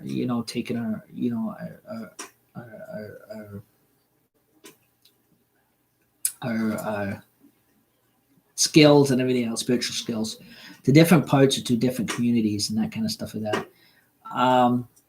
And definitely, because we kind of spread out, we kind of all on our own now, kind of stuff like that. So, some have got careers now. Like I said, there is some Celtic Gypsy Warriors that were in our session. That was part of our session. Now, police officers, that kind of stuff, in everyday professions. So they've broken away from our circle, but that's okay. Indefinitely, that kind of thing. But yeah, um, so like I said, guys, so basically, I kind of on my own now. I do this haunted house every year. It's been a success, bringing it back into it. Now we've got live social media and internet. The only place where we kind of meet up now is on the internet. So definitely on social media. But yeah, now we have social media. We have stuff we didn't have back in our Camp Northern Lights days, when we go into the legend, and we experienced a close encounter of these things. We didn't have internet, we didn't have YouTube, we didn't have Facebook, we didn't have Twitter, Twitch, TikTok. We didn't have all that as we do today. Definitely. But yeah.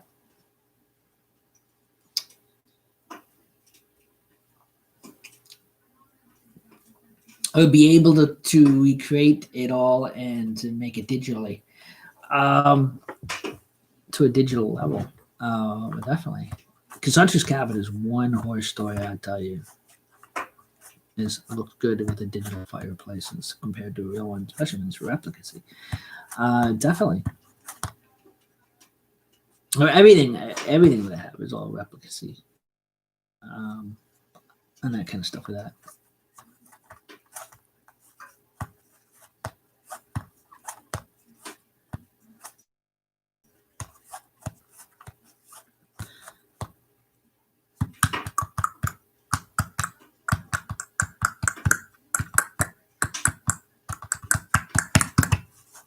So, like I said, we it's 1:05 already. It's getting late. Early morning spook show. Tell you that is so fun. Wait till it quiets down, guys, and you can hear ghosts, especially when it's this dark. You can hear stuff starts moving around. Maybe I should stay live because stuff start moving around behind me. My lantern's dying out. Stuff starts moving behind me, strictly right when she goes to bed. So strictly at 3 a.m. boom in the morning, or 4 in the morning, shit starts moving around. About 2:30, 3:30, something starts creeping. Totally starts creeping.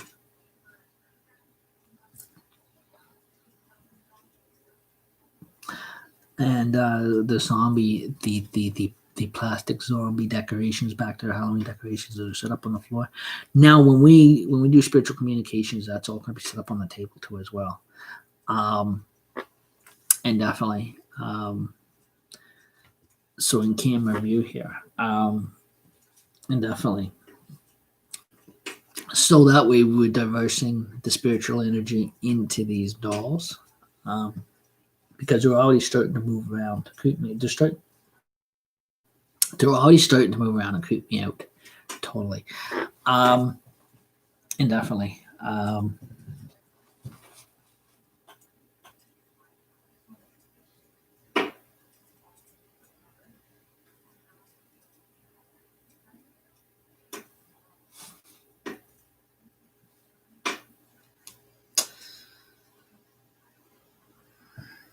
I would have my black one on, but I got it on the nun back there, totally.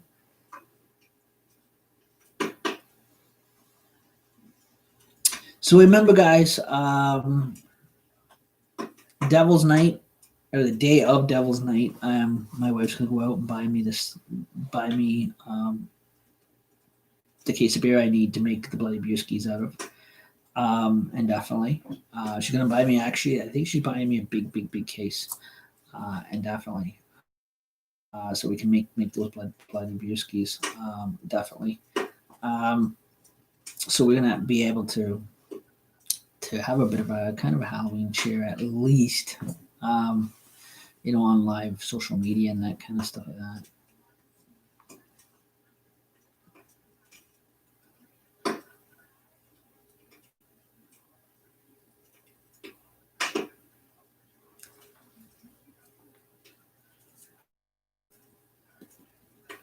Um,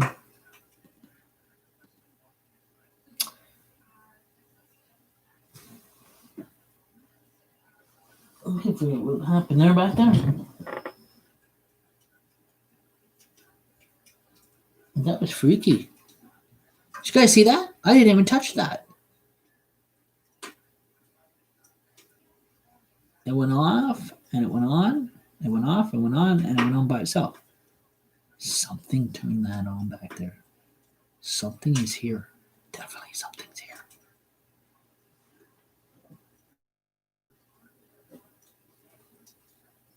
Something's listening and something. I was just about to go back there and click it back on. But something clicked the TV back on. Clicked it off and clicked it on. Now, guys, that was caught right on here. Definitely. There's something back there. Definitely. I'm not going back there right now. No. Not right now. There's something totally back there playing with stuff. Definitely. I don't know what it pressed, but it pressed something.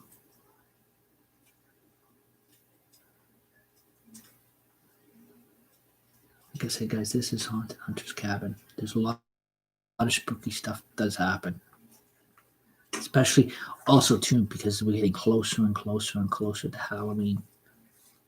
There's our Halloween sign, guys, we were looking for. We're getting closer and closer and closer to Halloween.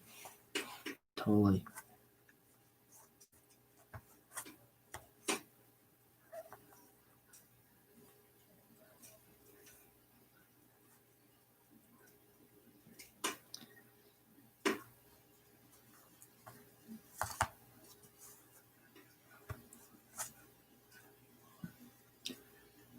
We're just gonna sit back and we can see what it does more. Definitely.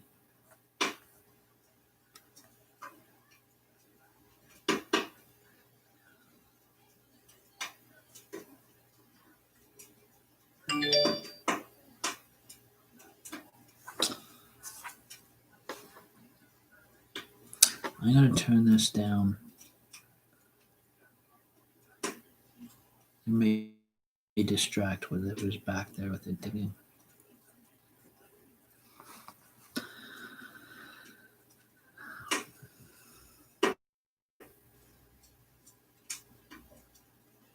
There is another legend, guys. There's a bunch of them. I could record a bunch of them. One is about the gypsy. I don't know if you guys ever heard that one. Very, very, very spooky.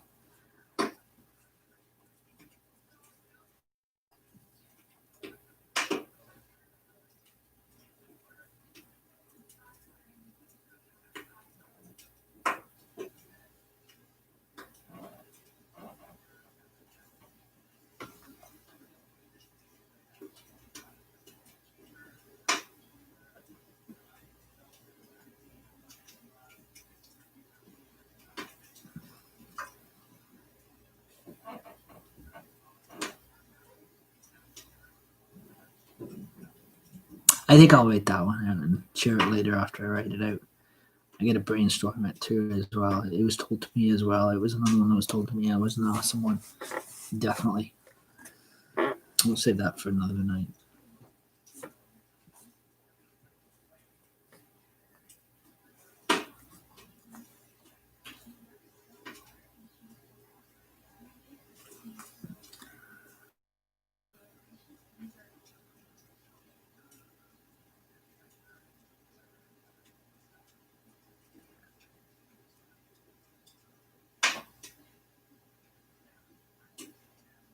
Oh, here's one that I can share. It's an experience that I had. A family reunion come up, and the only time that I was ever got visitation rights to see my dad. When I was younger, I was about. I say about. I was about. Again, I was about 11 years old. There was a family reunion. This is before his uncle passed away, and we stayed on his property in Napanee on the Palace Road. And there was again, he owned both houses because he had actually built the one next door. And then he had his relatives living there. But he used to have he had a trailer, and then he had a tent set up. One night I slept in the trailer, and it was peaceful. That kind of stuff like that. So then my dad had to work. So he wasn't going to join us until after the family reunion. So the night of the family reunion, after we went back, we had set up camp on his uncle's property or whatever. Nice fishing spot, right on the lake there. And there was a tent. Of course, my dad had his tent set up there, so he was going to come the next night because he was working nights that night, and so he couldn't come till the weekend. To camp there for the rest of the week or whatever, to do a corn roast and that kind of thing like that. And one night I was sleeping in the tent all by myself, down by the lake, and I heard noises coming from outside. It seemed that again, there was appearance of a man. I think it was a spiritual man of some kind. Had come up the lake and was playing with the zipper. And all I heard was a zipper sound on the tent. And I shined the flashlight on the zipper, and the zipper slowly opened halfway, about an inch. And this guy put his finger in the zipper hole, and he was wiggling it around like this, like he was trying to get my attention. And I called out to him, and I said, "Who are you?" He didn't answer. No answer at all. Very dead silence. Then I shined the flashlight again. Then the finger disappeared. But then all I heard was walking around outside on the ground, and noises. So it frightened me. So when I came through, I opened the zipper to take a peek, and I went out, and I didn't see anybody around. Totally. And my dad's uncle was asleep up at the house. He didn't know of anybody coming on the property or whatever, or coming up by boat. Because Palace Road runs right across the St. Lawrence River. So, and there was, and I looked down by the water where you can dock boat. There's no boat at all. I don't know what I'm going to call this one. I'll tell you it as well. Because that was the first time I can't say that was the first time, because there was also the Camp on Lights experience too that I had before then too. I was shared with you when I was at summer camp with the Close Encounters of Haunted Hunter's Cabin in General. And this was after that. And like I said, it was quite interesting. So I don't, again, like I said, again, we heard noise around the property. And then I asked about the house next door. Asked him about the house next door, and he said the house next door was empty and abandoned for years. Before he had one of his relatives tried living in it, and they didn't stay long. They left it, and they abandoned it again. Because the people that the relatives he rented it, our relatives he rented it to, left in so much of a scare. They packed what they could. They left the house because the house next door, he told me, was haunted. And the apparitions from that house was haunting his whole entire property, on both sides. And they left in so much of a scare that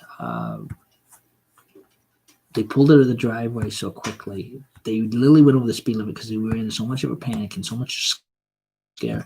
And they came to a railroad track, and it was one of those hidden farm road railroad tracks. It didn't have the barrier lights that come down, or the dinging sound to come down to let you know there was a train coming.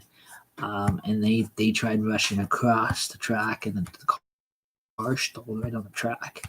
And they started panicking worse, and the train had come through at the same time and hit them, and took them right across the track and ran them right into a fence and killed them. And that's all I know. Other than that, I don't think anybody in our family experienced any hauntings from them. Those two individual relatives, definitely.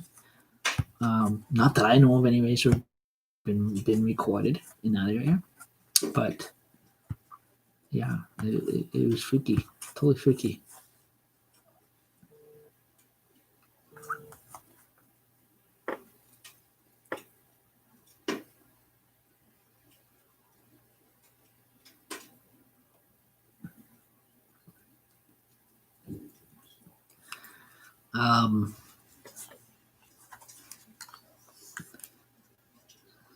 So also to gives me kind of ideas to be writing down to as well. I'm gonna see about with some of the close encounters that I've had since my whole childhood or whatever. I'm waiting to see if I experience their spirits first at some point before I can put it in.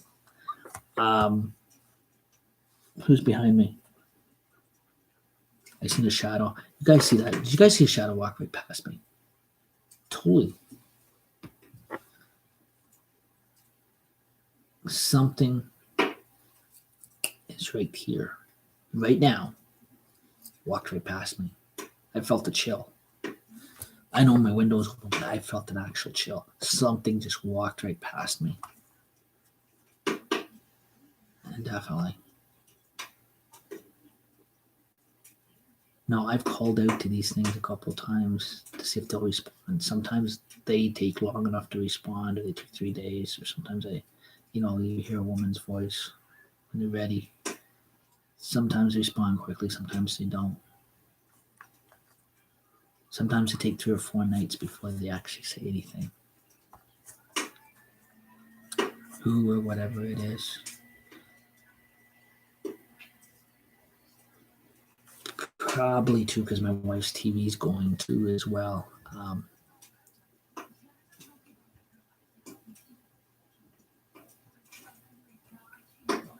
it's not 100% silence for them, for me to hear actually what they're trying to say.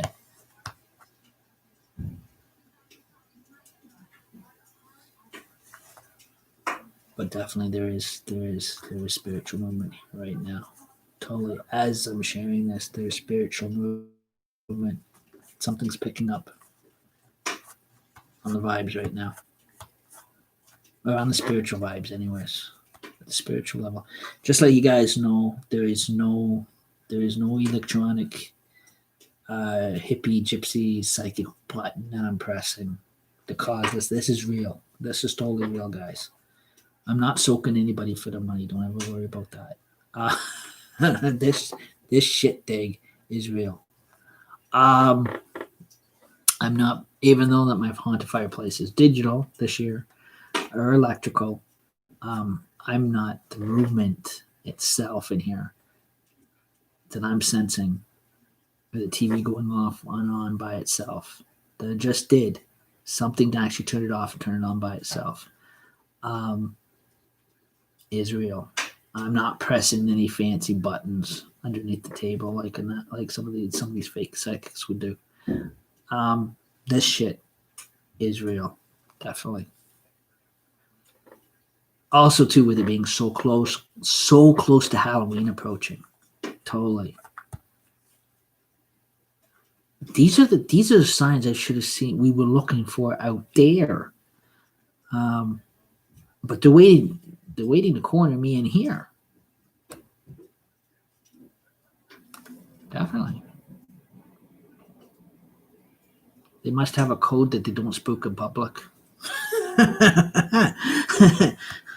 Or they must have swore when they became ghosts or apparitions. They must have all swore an oath.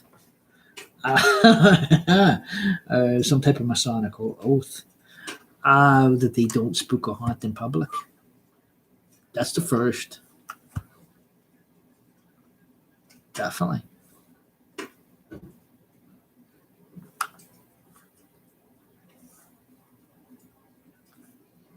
Also, too, there's other legends I've heard too since I was a kid that my dad shared with me as too, and his brothers shared with me. That goes way back. Again, goes back to Napanee, Smith Falls, where they're from. That they experienced, or also to other stuff my sister experienced while going to a private school, going to an everyday Christian private school. She's a lucky bitch. She went to a Christian private school. And definitely, she went to the Seventh-day Adventist school. I don't know how she ended up on disability if she went to a private school. That's all for rich kids. I couldn't afford to go to a private school. My mom couldn't send me. She was on welfare. She was divorced from my dad. My dad wouldn't even pay for me to go to a private school. We tried twisting his arm, and he wouldn't do it. He said he could only afford for one when I was growing up, and that was my older sister, but he couldn't afford for me. I tell you, he had a good excuse on that one. We won't get into that department. But yeah, but she said she experienced stuff at this private school or whatever. I guess she used to say that the one of the kids were possessed, and she seen them floating down the hallway, levitating down the hallway. Something when they were sleeping picked the kid up and levitated the student right across the bedroom, right out the where they sleep, the dormitories, and floated them right down the hallway.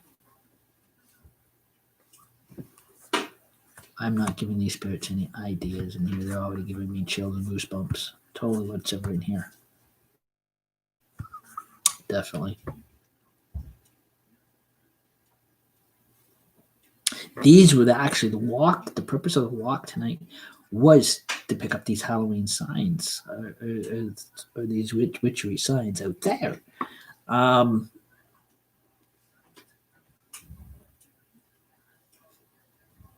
We didn't get them, but I'm getting them in here. So.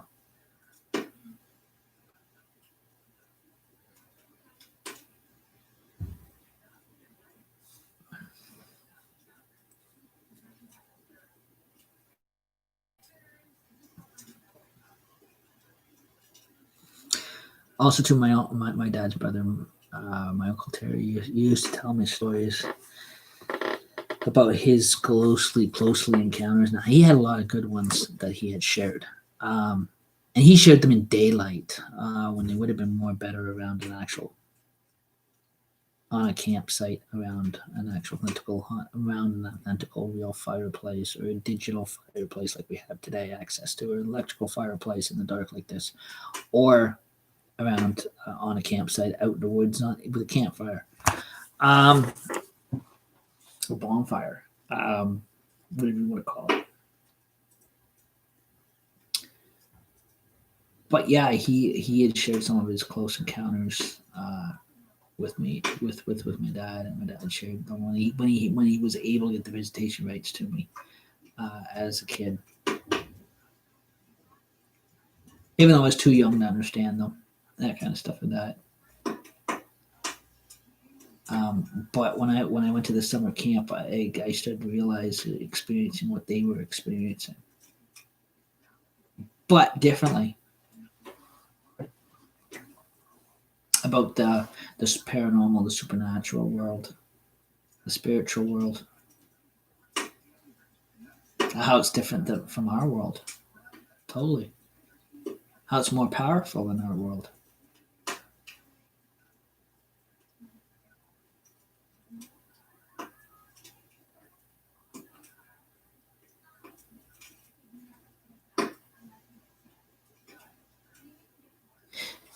That's why I'm grateful for the satellite channel, because it's got the digital HD fireplace on there.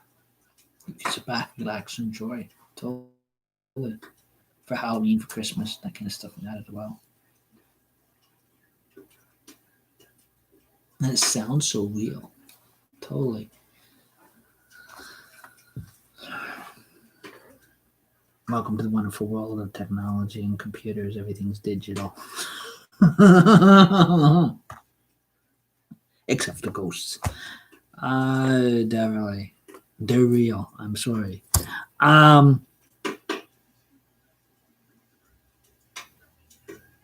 That's what I said. When I'm not looking, something is moving back there. There's definitely something moving around back there. And this is the time, and this is the time of morning they start moving around. I start hearing, especially with lights. That's why when I go to bed, I turn this light on indefinitely, as a security light, more or less, with it being so close to Halloween and everything else like that, because I know how strong these apparitions can get. Totally. Especially when you talk about Haunted Hunter's Cabin. Definitely. It brings them out.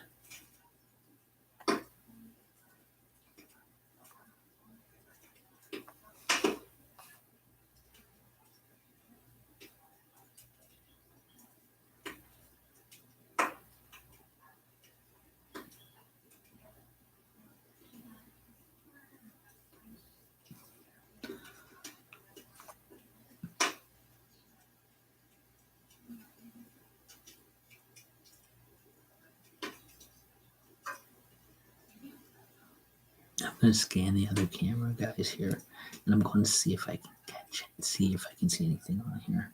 Now, just so you guys know, so sometimes the cameras work. Sometimes, if they're like this fooling with electronics, I don't think my camera's going to be safe. Definitely, I hope I don't lose you guys here at this point. Definitely. Go into a very spooky quiet. Now we have to go down to a whisper, because you're picking up on my vibes.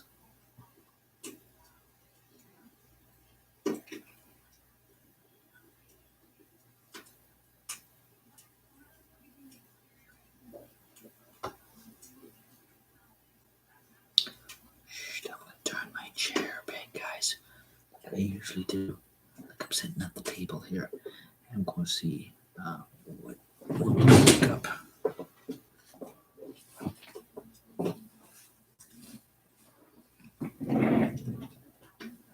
Right. Okay, is everybody comfortable? Good.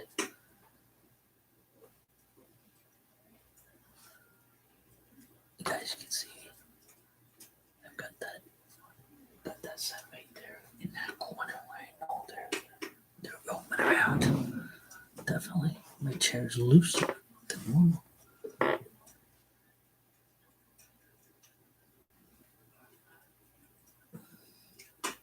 My lantern's dying out. I need a new one.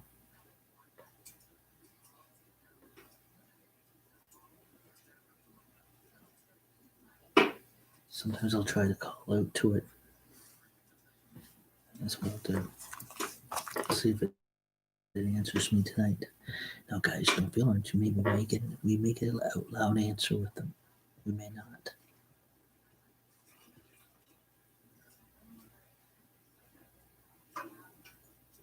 Did you guys just see that?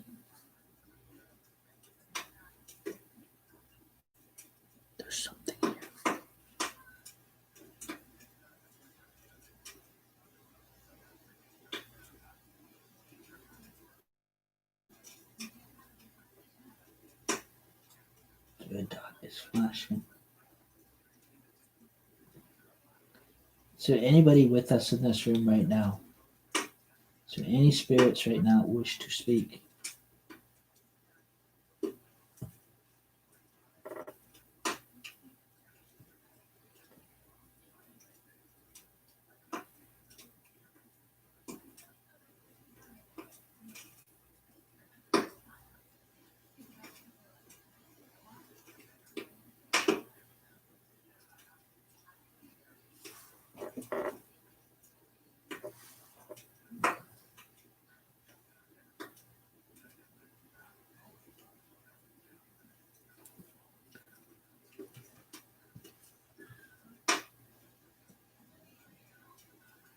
Which part of this room are you in?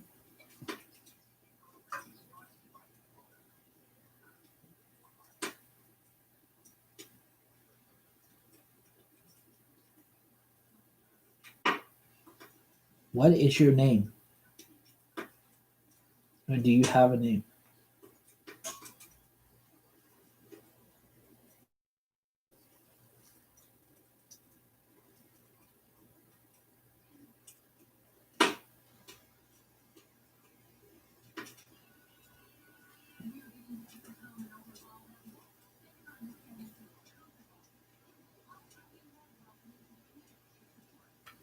Guys, we might be all night on here. So get comfortable. Get comfortable, guys. Totally.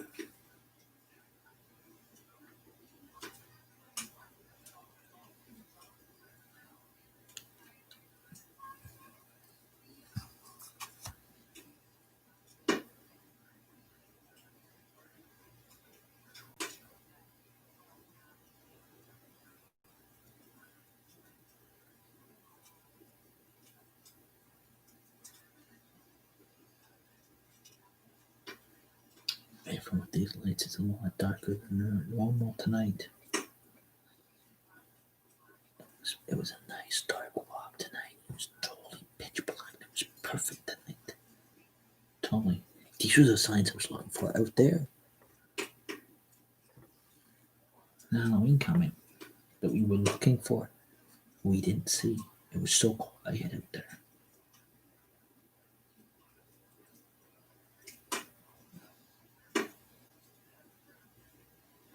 So we entered into here to the haunted hunter's cabin part. Tonight we start seeing, experience things.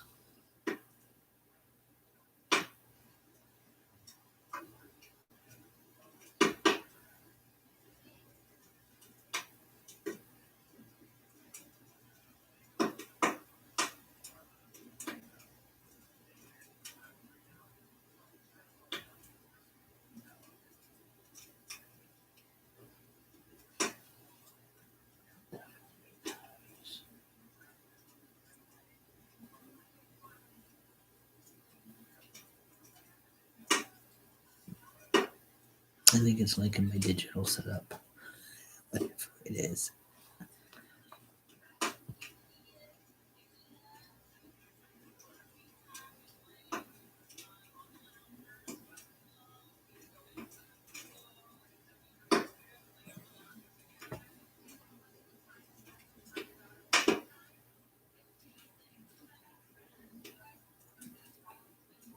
I wish Fran at this point would turn her TV off. Keep it 100% quiet because there is something here. Shit. Did that sound like it was behind me?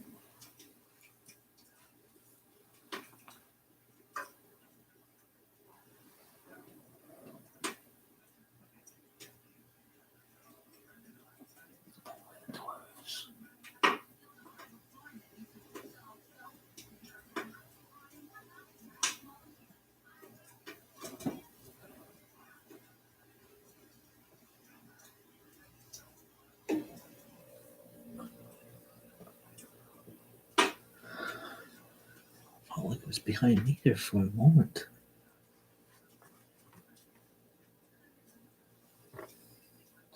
It's just getting spooky. She's really getting spooky tonight, guys. Definitely. Till my tape runs out.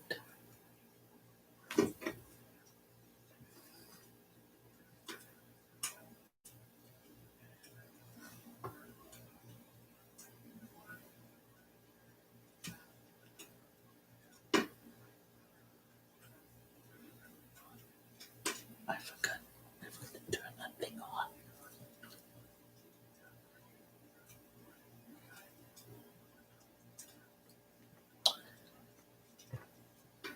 The clown head and the zombie head is moving already. I can hear it. Something's playing with it.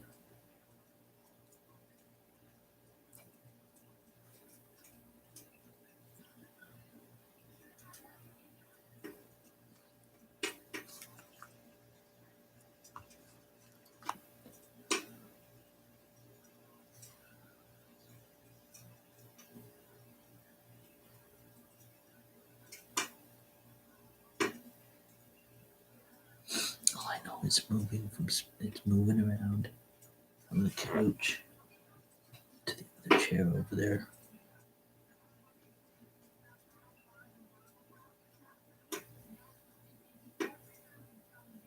It's definitely walking around. Definitely walking around here in a moment.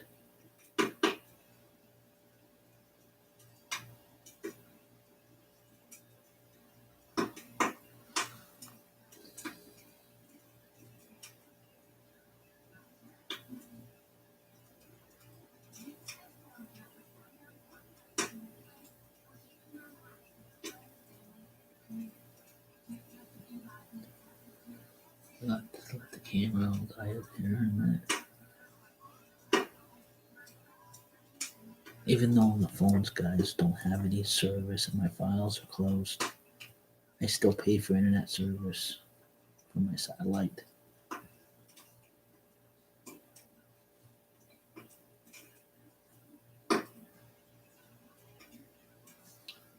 And that's all I'm using is just my Wi-Fi.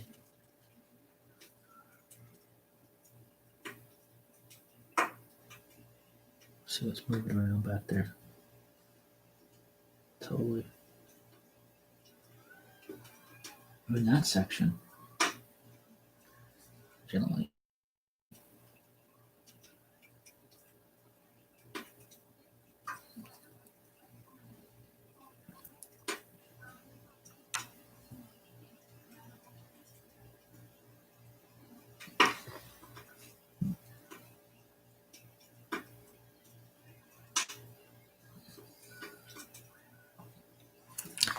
Record the time here.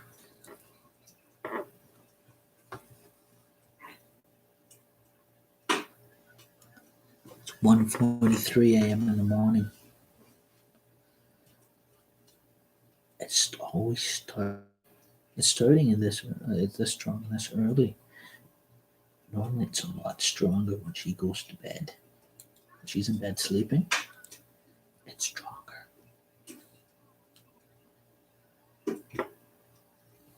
Be surprised what you can hear.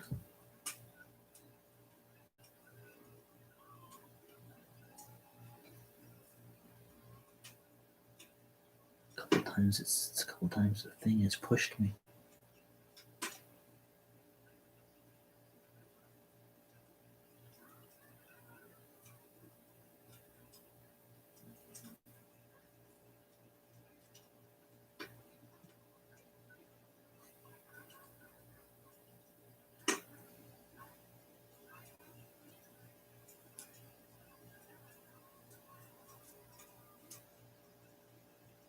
Something right around there, guys. Right around there. That's going to add to my book of legends. The Haunting of 332 William Street, Apartment 34.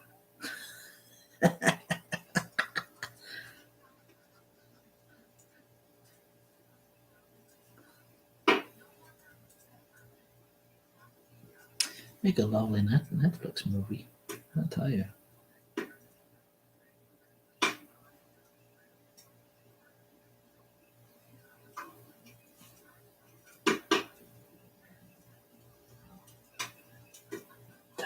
something back there. Totally heard something back there. Kind of in around the couch, in around the chair. The blue chair's over there. There's a green chair over there. The clown head and the zombie head and the hands over there, the artificial hands are moving around. I notice every single morning when I wake up, they've been moved. Like something's moving them. Like something's playing with them.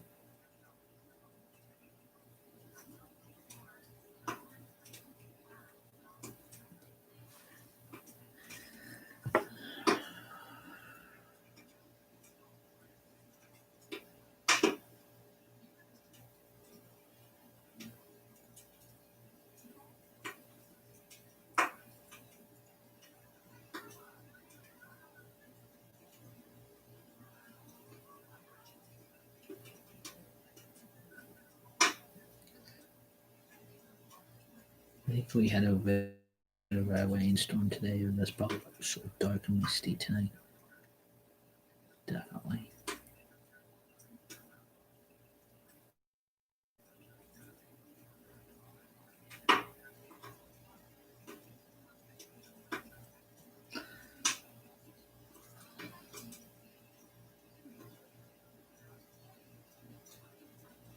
I'm watching that door because something. My wife was asleep one time. Something opened that door and Lily got out. Because usually Lily's in there sleeping with me. Well, in there sleeping with my wife. Sometimes I sleep on the couch on purpose, guys, so I can catch what's moving around in here.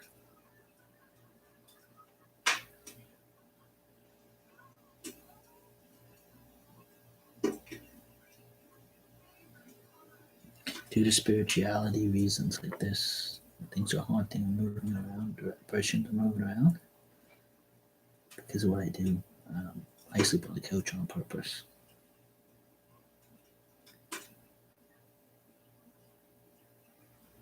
So I've got easy access to a video camera.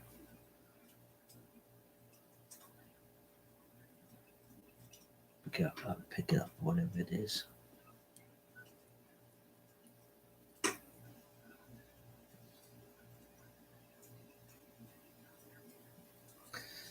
So far, it's not answered those questions. But it's gonna wait till 3 nights later when I'm asleep, and it's gonna make me jump. It's gonna say something, and it's gonna make me jump. Or even if I go to bed tonight, it'll make me jump.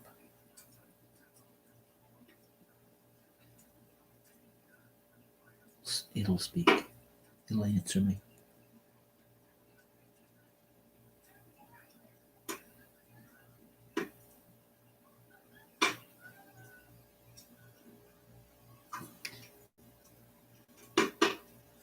Hope it's not that witch demon guy my sister was talking about.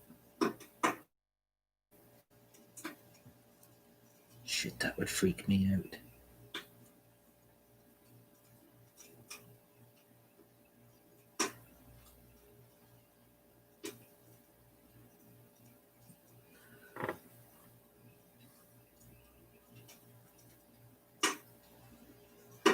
Whatever it is, guys, it's here. Something is here. Something or someone is here.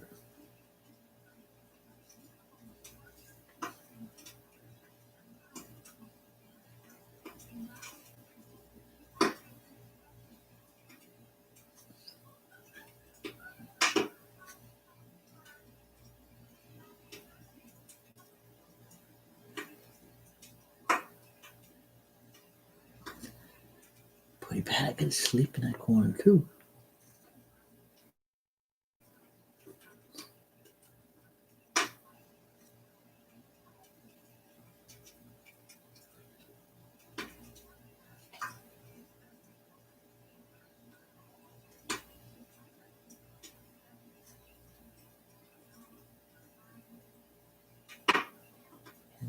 That is the corner Josh sits too for wrestling.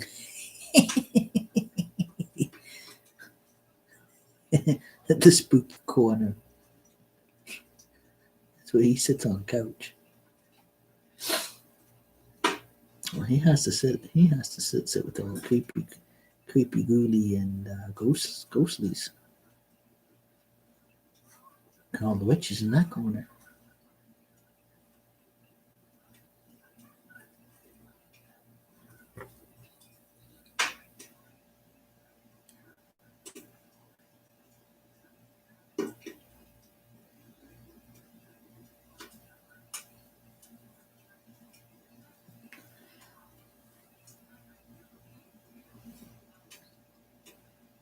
It's pretty good that I go back and I'm able to go back and watch these because um, I can view any images or any shine glows.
This game freaky, guys. Very spooky.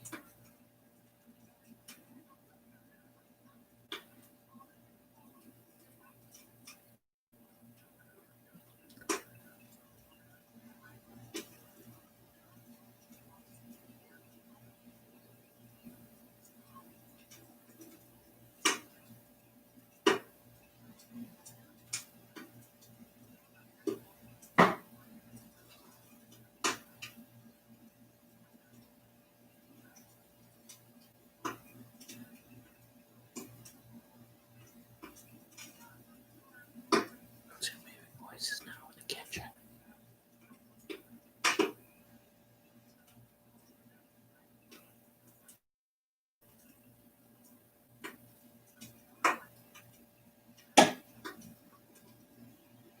That's my perfect.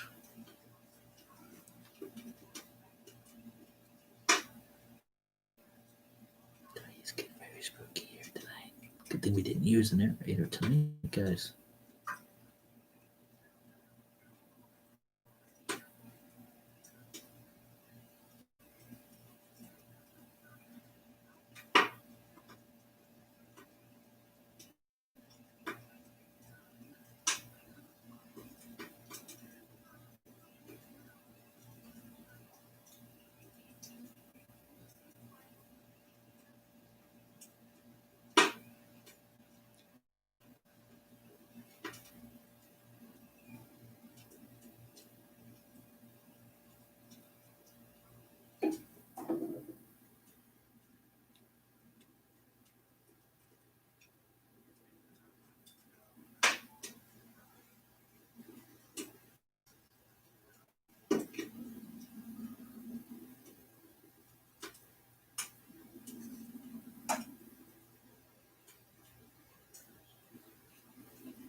I'm gonna try something different here, guys.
whatever it was, guys, moves around every 3 seconds, every 2 to 3 seconds, moves around.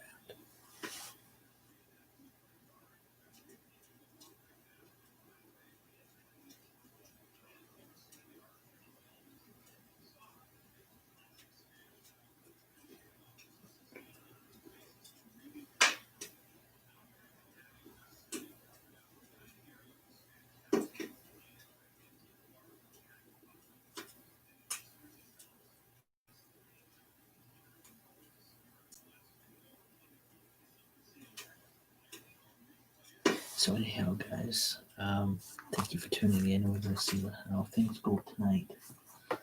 When we go live tonight, guys, totally. And that, and have a great night. And don't let the skeletons bite. Have a good night. 99.